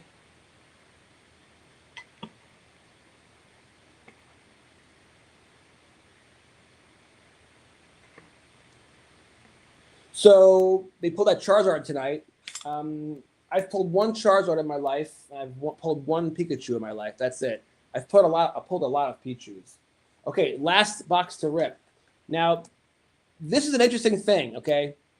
I have a chapter called the God Pack, and the Pokemon Gods are real. Everyone knows what a God Pack is, right? It's when every card is a full art, special illustration rare, okay? Now, I once gotten this mailed to me, a box like this in the mail, and I don't remember buying it. I think I might have won it for free on like a Fanatics Live thing where I just clicked on the free giveaways and I won it, and I got this in the mail. Or maybe I got it by mistake. I don't really remember. But it was sitting in my Pokemon pile forever, and I had a bunch of it, and I just hadn't opened it yet. And then when I opened it, one of the packs only had 3 cards. Now, hold on. As you know, I have a shelf of all my big pulls, and so maybe you can help me make a decision on this, okay? Because technically a God Pack has got to be like a full pack, okay? Hold on. Watch this.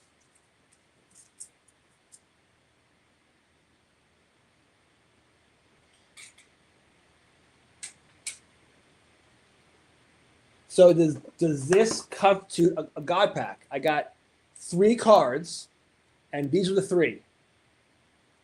Full art Charmander, the full art Executor,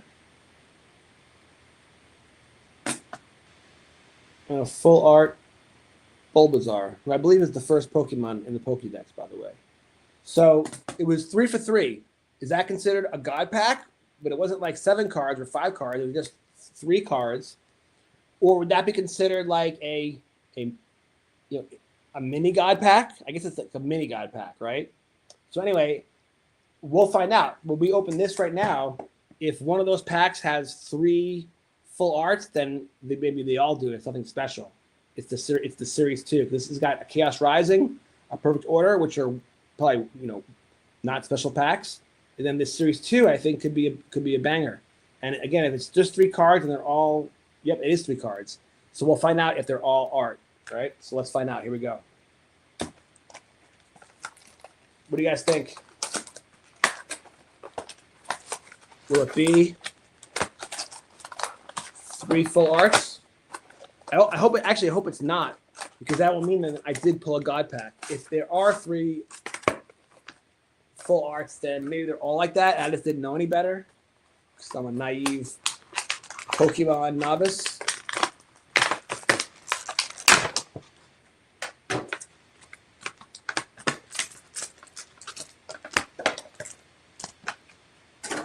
All right, so these are the 3.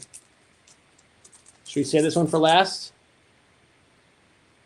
Also, chat, are we going to wrap it up after these 3 packs, or should we keep going? You got to let me know if we should keep going. If we are going to keep going, you got to let me know. Are we ripping baseball or V-Friends? Or I can just surprise you guys and I could just go random.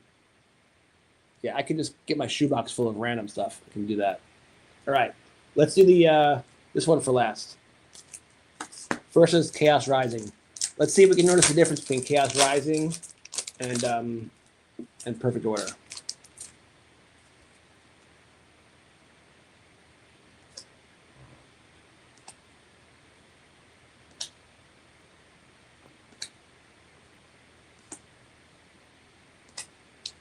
So I don't collect this card. I don't think it's cute, but I'm a Taurus in astrology, and so I love the Taurus bull. It's also one of the reasons why I love the bullish bull and V-Friends, I guess. But this is totally random, like, the astrology of the character, I guess. I think. But anyway, yeah. Oh, look at this. Oh, this guy is one of the original OG 151 characters. That's cool. This one is just cute. And then look at this one, guys. Look at that.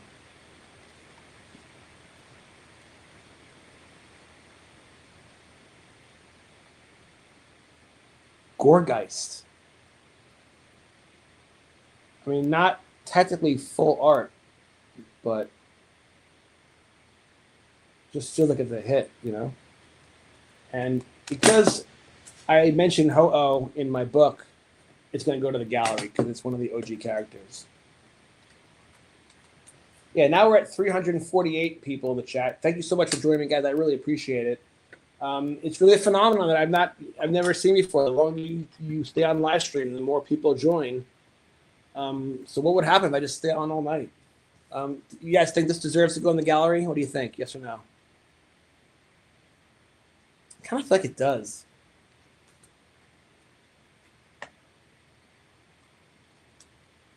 It's kind of a weird looking guy. It says ghostly touch. It's kind of, is that a ghost? I'm not even sure what that guy is, but I love, what? I just love the colors. I love the purple. Look at that.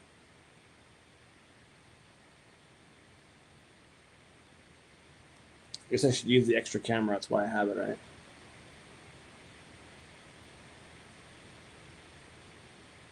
Yeah, that's just a cool card.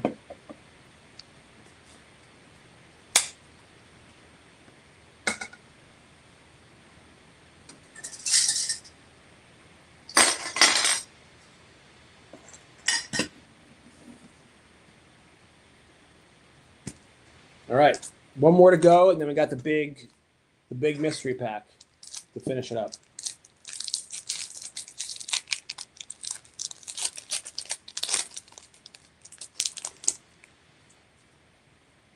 Yeah, Paulie, I can't believe you guys are doing a Pokemon podcast. That's so awesome. It's so overdue. Who do you got hosting it? I can't wait to find out. That's just a pretty card. Look at that intricate design. It's just beautiful artwork. I mean, I can't name all the artists, but there's a chapter of my book, Pokemon Gods Real, called The Scribes. I guess I'm a scribe too now. It's all the people who helped make this universe come to life.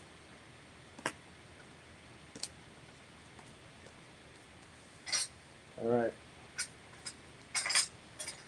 So we got the grand finale, the mystery pack. Will it be 3 full arts? And if it is, that still can mean, it doesn't mean it's not, my pack was not a God pack. If this one is, maybe this was a special one too, right? But if it's just commons or whatever, then we'll know. All right, Pokemon gods, be with us.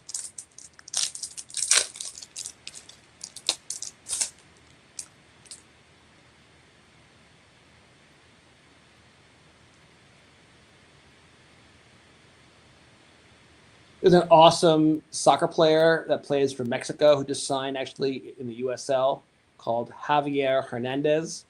He used to play for Manchester United, and his nickname is Chikorito. And this is a Chikorita, so it makes me think of Javier Hernandez. Shout out to Javier. Oh, yeah. So I guess I don't know what to think. I guess it's not a. I guess maybe it's not a God pack. Maybe they're all like this because here it is. We got 3 full arts. These are beautiful cards, but maybe this is also just a miracle God pack. I don't know, but it's 3 different ones than before. I mean, I found these at Target, and I only bought 1 box, but there was like, I don't know, like 5 or 6 of them. I probably should have bought them all, I guess, right? Because look at that. Just absolutely beautiful cards. So what do you guys think? Is it another God pack? Or are they all like this? I don't know. It's just maybe the Pokemon gods are real, guys. They're gonna all go to glass. They deserve it. Absolutely kick-ass design on these cards.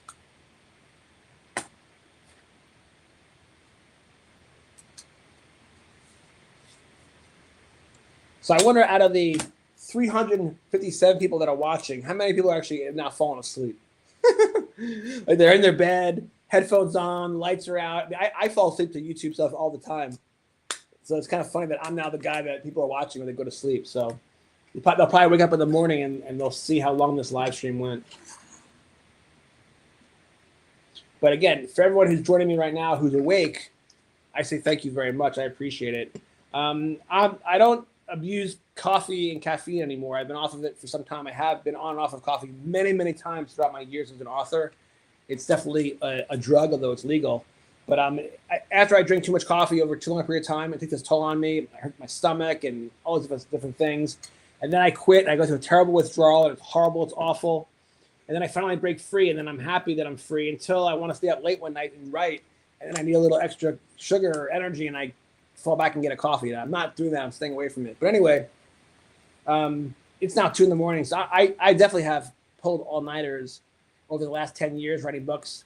Many, many, many, many, many nights. Many, many nights I would get into the zone where I'm literally just like in the zone, and words just like kind of come out of my fingertips, and I don't know where the time and space goes. I don't even get up to pee or drink. I'm just like in it, and many, many hours will pass by, and then the sun will be coming up, and I'll go to bed, like 5:30. And my wife's alarm's gonna go off in an hour and a half or whatever, So like that's just the life of an author who also happens to have a day job. I do have a day job. I'm a financial advisor, so it's the late Late Show with Jonathan Fink. And for you too, Paul, you gotta go to sleep, bro, because you gotta get up early and do more convention stuff. So maybe I should wrap it up. But now I'm thinking, like, we now have 359 people. I can't wrap it up. What I'm gonna do is I'm gonna rip some V-Friends, because V-Friends is hustling to make it. They're still on the fringe of the TCG world, but it's my favorite. I'd love to become like an ambassador for V-Friends.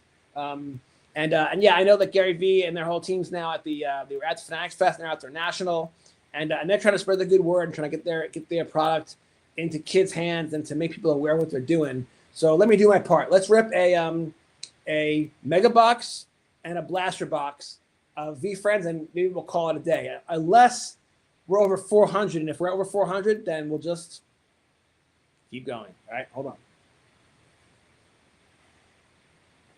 Yeah, I still can't get over this, guys. Another hat trick. Coincidence or another mini God pack?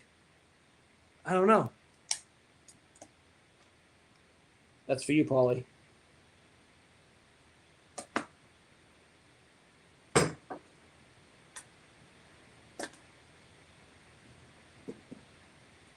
All right, so let me explain real quick what's going on here with these different SKUs of V-Friends. Last year, the real alpha was the blaster box, because they included the 101 blast-offs, which were exclusive to blasters. So typically, companies put like the really special cards, like the super rares, in the high boxes, which are much more expensive. But Gary wanted to kind of put the power with the people and let the common average Joe who walks into a Target get the same kind of upside experience as the guy who can spend, a huge amount of money on a break. So the blasters, were low cost. You can buy them retail for $30, and you can hit cards that could go for 2,000. I pulled 2 101s out of blasters last year in Series 1. I did buy a high box of V-Friends, but I wound up flipping it because I made some money.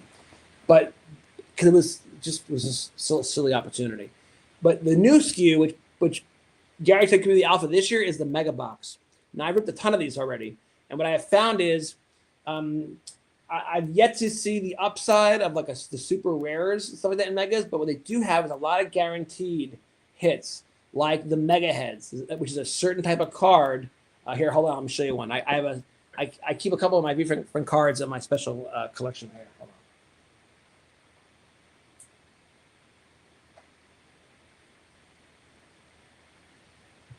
Now, I think these should be going for way more money in the secondary market. They're not yet. I think they will when people realize how rare they are. But every character gets a Mega Head. There's only one per Mega Box, so they're pretty rare. And of course, the Lucky Black Cat is kind of their signature character, right? But yeah, so I love the Mega Head. I think it's one of the cooler designs that they have. But there's also a lot of the other inserts that are in there. But they have yet to really move on the secondary market. What does sell in the secondary market are the 101s. The autos and the numbered cards and and then the erupts, which are kind of like the kaboom of their series. But like the Mega Heads, they'll go for like $5-10 honestly, which is not that big of a deal. But I think these are great cards. So yeah.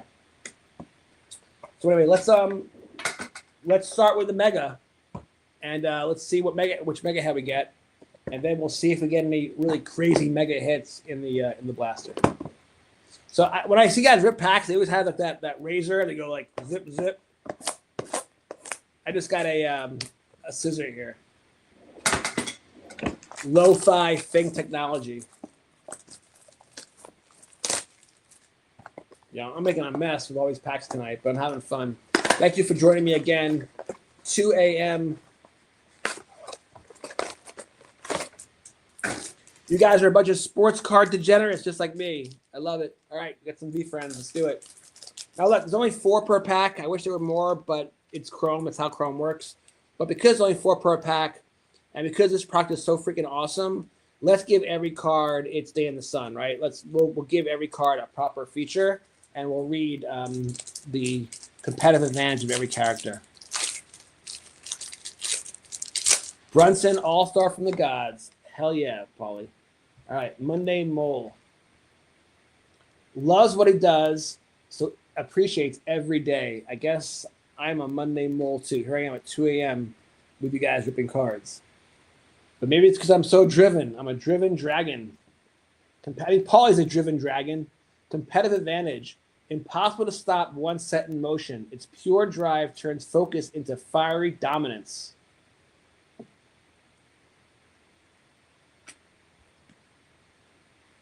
Kindred Kangaroo. Makes everyone feel seen and connected like family. Yeah, I mean, V-Friends, doesn't it just warm your heart? Make the world a better place? Ooh. Oh, sorry. Mega boxes have more cards. They have 7. It's the blast that have 4. Whatever. So the X Factor, Gary thought would be a big hit. And I think it would actually be a fun set to collect all the X Factors. But again, for some reason, not doing anything in the secondary market right now. They're basically going for kernels. Sharing Squirrel, competitive advantage. Shares not just things, but also support and encouragement. Right? I mean, shouldn't everyone be a sharing squirrel? The Oak Monster. Competitive advantage. Never forgets his roots, allowing him to grow massive and strong. One of my OGs. The Entrepreneurial Elf. Now, the truth is, I think the design of Series 1 better than Series 2, although I respect V-Friends for changing it up. I think it's good to keep changing things up over time. But the Entrepreneurial Elf, I mean, I run 2 businesses, I have Polar Guns Publishing, and I have Satya Investment Management, and so I'm definitely, not like Gary Vee or Elon Musk, but I keep my hands full running two different operations, and I love doing it. I love working for myself. I love being responsible for the consequences of my decisions. Kind of like being the captain of your own domain, kind of thing, whatever. I love that. I love the freedom that comes with entrepreneurship, and I think that people have to remember that America, for all of its flaws, is a pretty effed up country, has been and continues to be, but it's still the best place in the world. It's the place where anyone can come for freedom. And by the way, for all the people that, not to get too political, but I know that socialism right now is very popular. We got a socialist mayor in New York, and a lot of uber liberal candidates are popping up everywhere. But remember this: in Germany, when the Berlin Wall collapsed, people started running. Did they run? Which way do they run? Did they run towards the communists, or did they run towards the capitalists? Think about that. And if you don't know your world history, people did not run to the communists, okay? Because they know what happens to economies when communism takes over. Just go read the book Animal Farm for a good reminder, all right? So again, our country's got issues, and there's no easy fixes, but it's the best model that this planet has as of now. I think there's ways to improve it, though. For example, if you read the RBL Volume 3, I write about direct democracy and populism, and I think empowering the people further could be one way to make our system even better. But as far as entrepreneurship, high taxes, what incentive is there for an entrepreneur to create a business if they're going to get taxed so much that there's no profits? There's no reason to. Just stay home and drink a beer.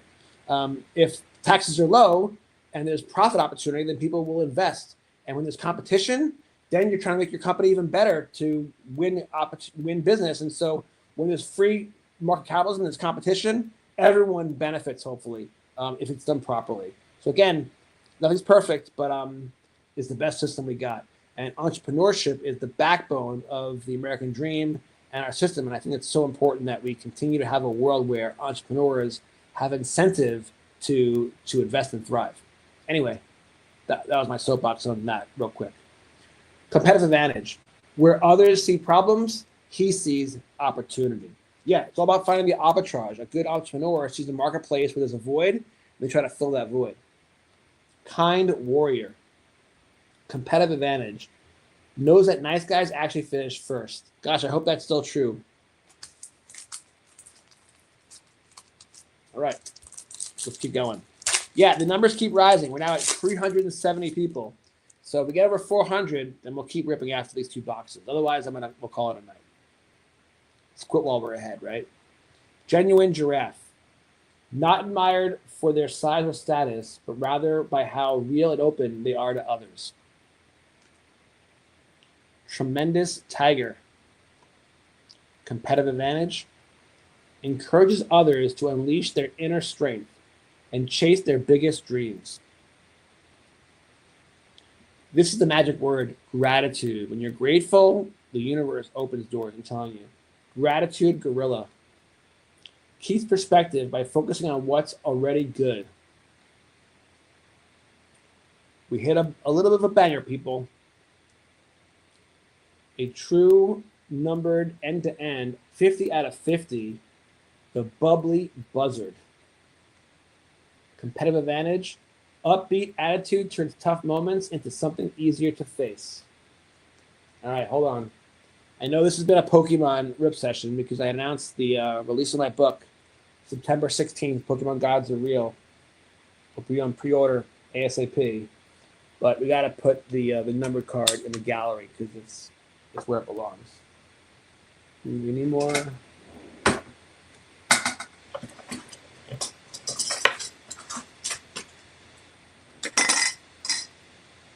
So let it be known that the Mega Box did produce a really nice numbered card.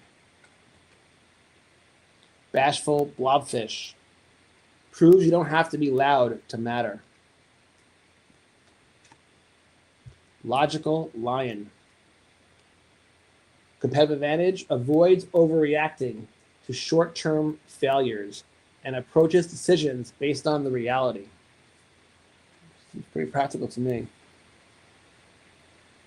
X-Fractor, we got the offensive-oriented orangutan. Competitive advantage, entirely focused on their next move and spends no energy worrying about what others are doing. Yeah, dude, come on. One of the first hobby updates I did was about FOMO and Topps Pro Baseball, and the fear of missing out. Yeah, just be happy with who you are, where you are. Be grateful for what you have. A lot of times you feel like you're missing out, and you're really not. You know.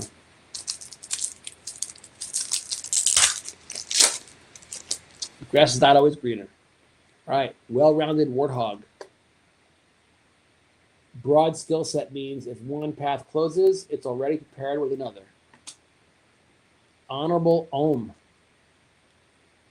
Lives by their values, not by attention or reward. Charming cheetah. Sprint into anyone's heart with wit and charm.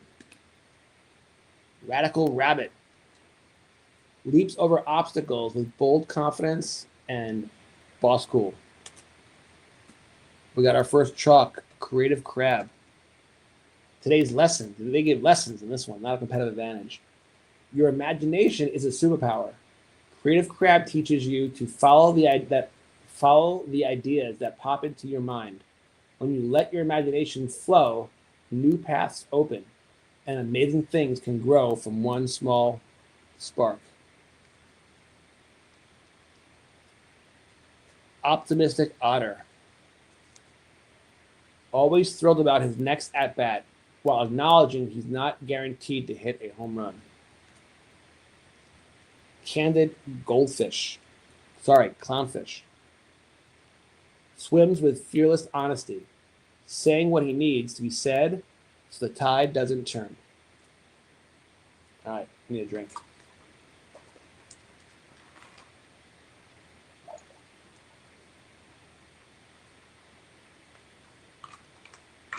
All right, this stream is my longest stream ever. 1 hour and 42 minutes. 371 fun. We're having fun. 371 kind souls, kindred spirits joining me today. Uh-oh, did our camera go out? Hold on. My phone died. That's when you know the stream's gone too long.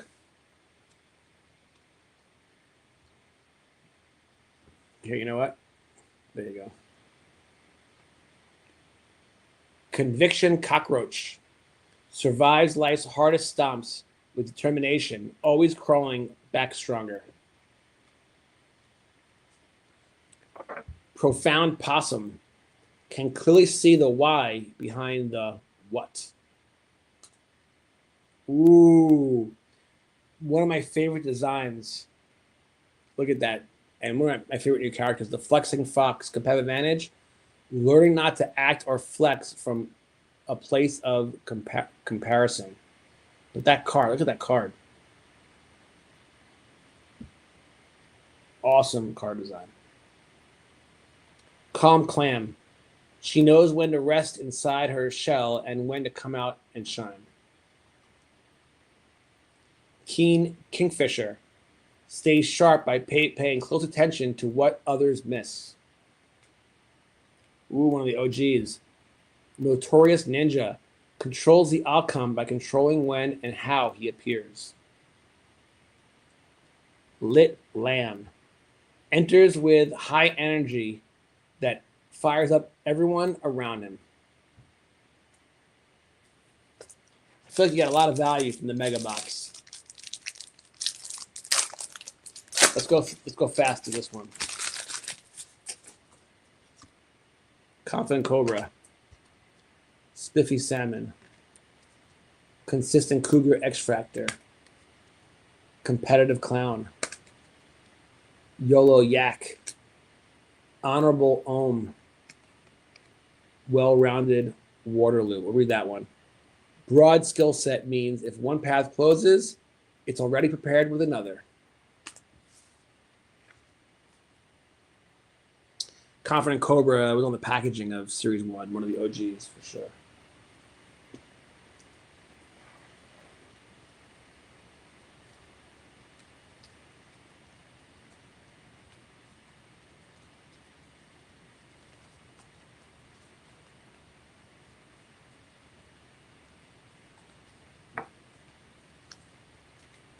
Yeah, I never realized how much fun it would be to be a Twitch streamer and to be a YouTuber and a podcast host. Never occurred to me, especially at this stage of my life, right? I mean, I have 2 kids out of the house. My son's home for a couple more weeks from college, but then he's gone again.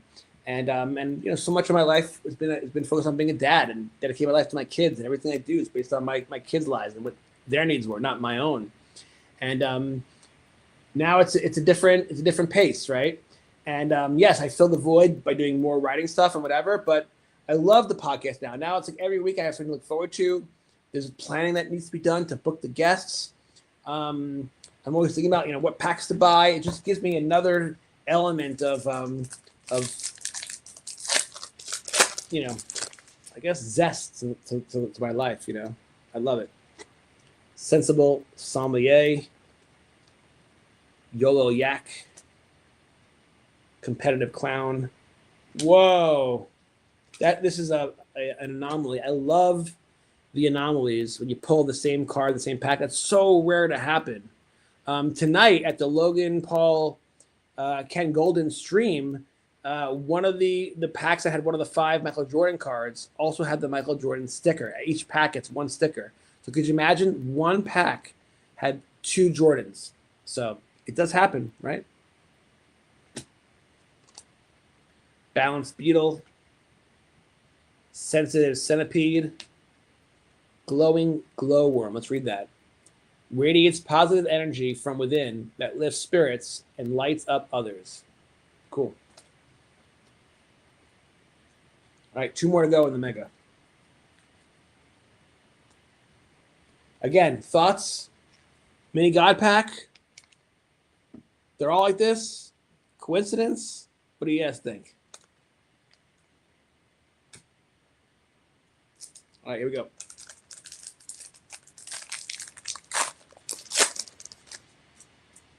I feel like I should one day do some kind of like fundraiser for charity, like a marathon kind of thing, and you stay up all night raising money. This is kind of like practice for that. Charming cheetah, radical rabbit, befuddled burglar. He's one of the bad guys. Even they have positive traits. Check this out. Fumbles every escape, but uses the surprise to learn something new each time. Passionate parrot. Macro, micro. These are balanced battles. This is our first one. Let's read it. Macro and micro may seem like opposites, big versus small, but when balanced, they unlock progress. Micro is the fast, daily work. Macro is the patience and the focus on the long-term goals. Live each day with macro vision and micro speed for maximum impact. Turn tick, humble hedgehog.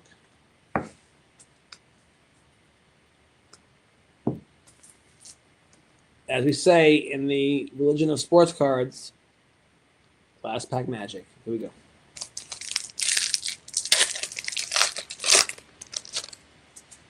Yeah, we'll wrap the stream up at the 2-hour limit. Badass bulldog, observant oyster, authentic anaconda. All right, hold on. Whoa, here we go. Whoa.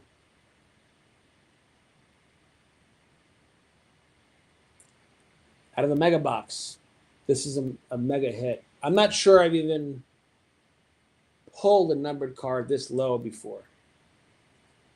10 out of 10. Boisterous beaver. Leads from the ground up, moving fast and using pure enthusiasm to pull others forward. So awesome. The pull and the message. This product is brilliant. Really is brilliant. Oh, I saw what's next. Hold on. I saw the mega head. We found the mega head.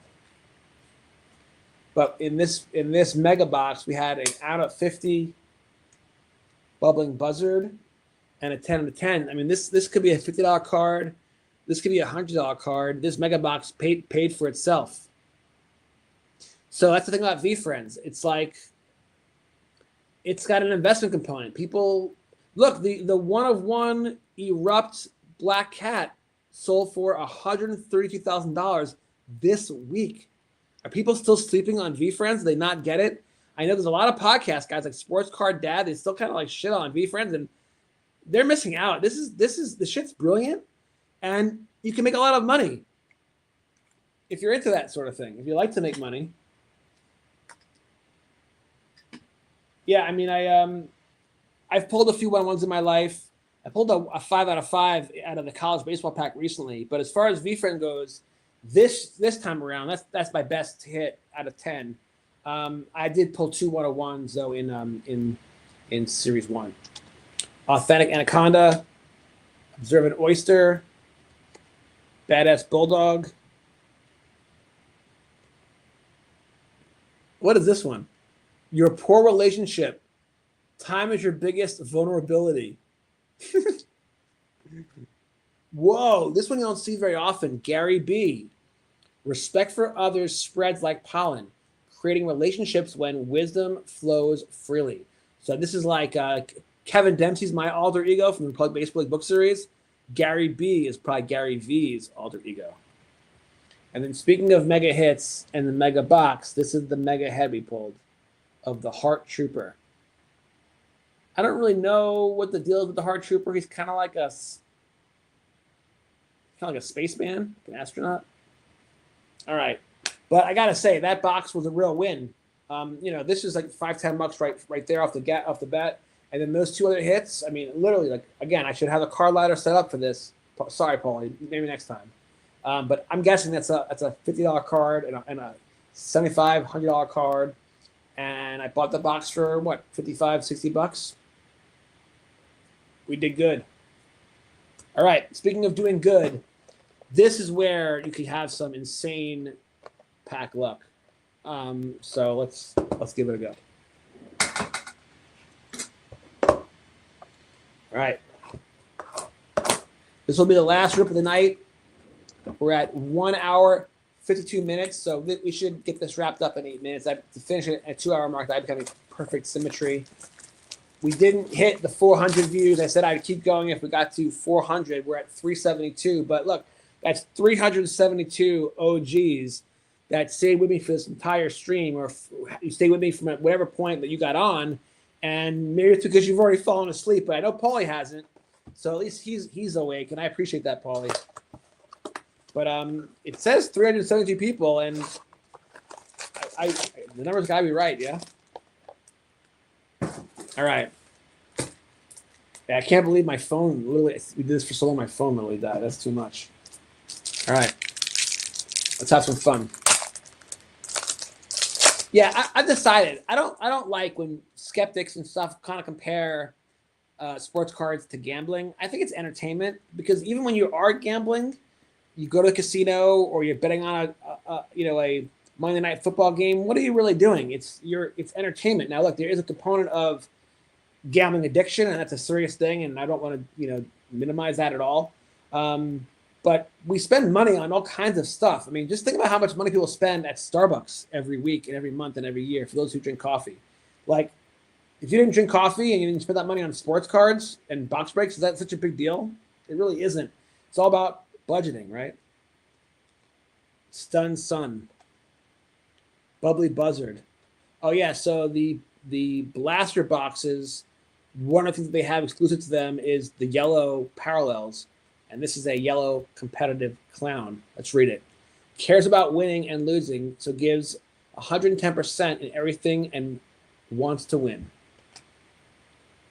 And a Grateful Gar. Is that the second character that uses grateful? Maybe it is. It shouldn't be, though, but maybe it is. Stays grounded by appreciating what they have instead of chasing what they don't. No, maybe that's the same character, but either way, gratitude's so important, they probably should have it more than once, right? All right, here we go.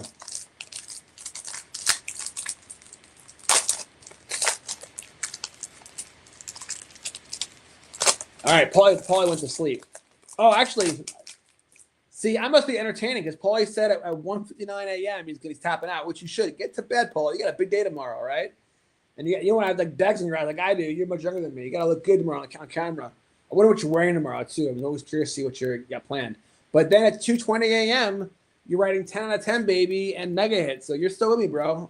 You're the fucking bomb, dude. I appreciate you. Sorry for F-bombing. My shows should be PG-13 always. Positive porcupine. Be the bigger person. Ooh, relentless red devil. I love how even the bad guy, like the red devil, is probably like a bad character, but the power source getting knocked down because he doesn't. Because okay, sorry, let me read this properly. Power source getting knocked down because hits don't end him, but rather they prove he can take more. Right? I respect that, I guess, right? And then a well-connected werewolf. All right, home stretch. Here we go. Get this done in time. 5 minutes to go. Awesome African civet.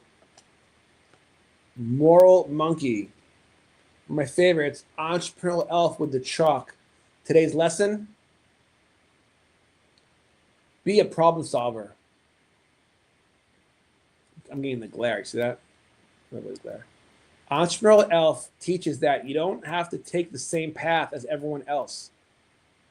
If the fire is in you, you can build a business around your biggest passions. I have done that. So Gary V, I'm literally doing it, man. Hot shot Hornet. All right, 5 to go.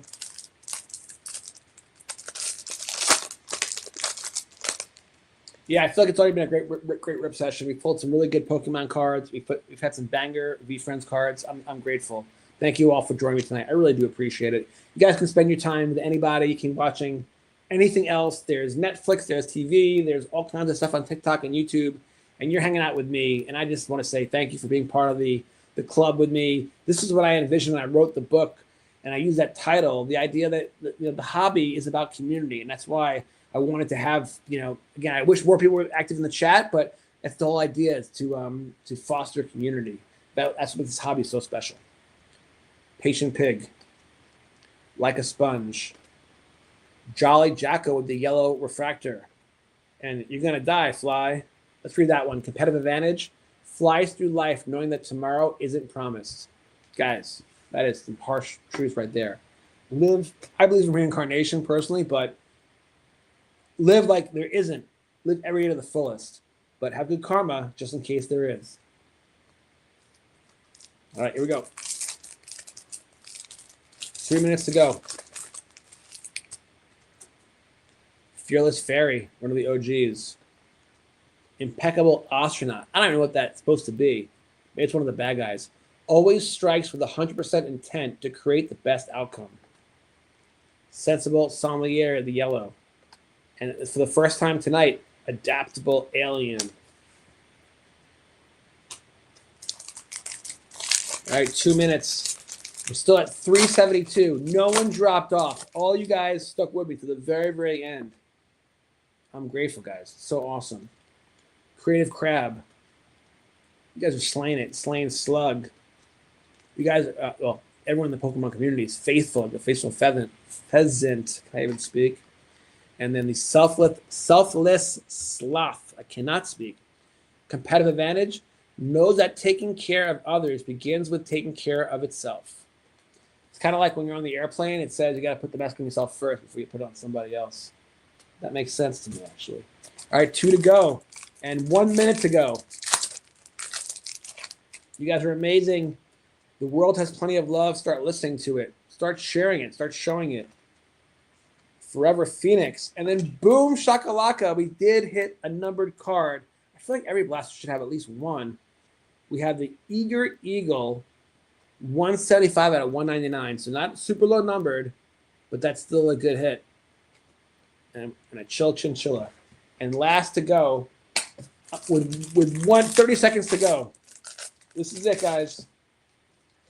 Tolerant Tuna, Heart Trooper, Outrageous Octopus in the yellow, and the Respectful Raccoon. Competitive advantage, treats others for who they are, not for what they can offer.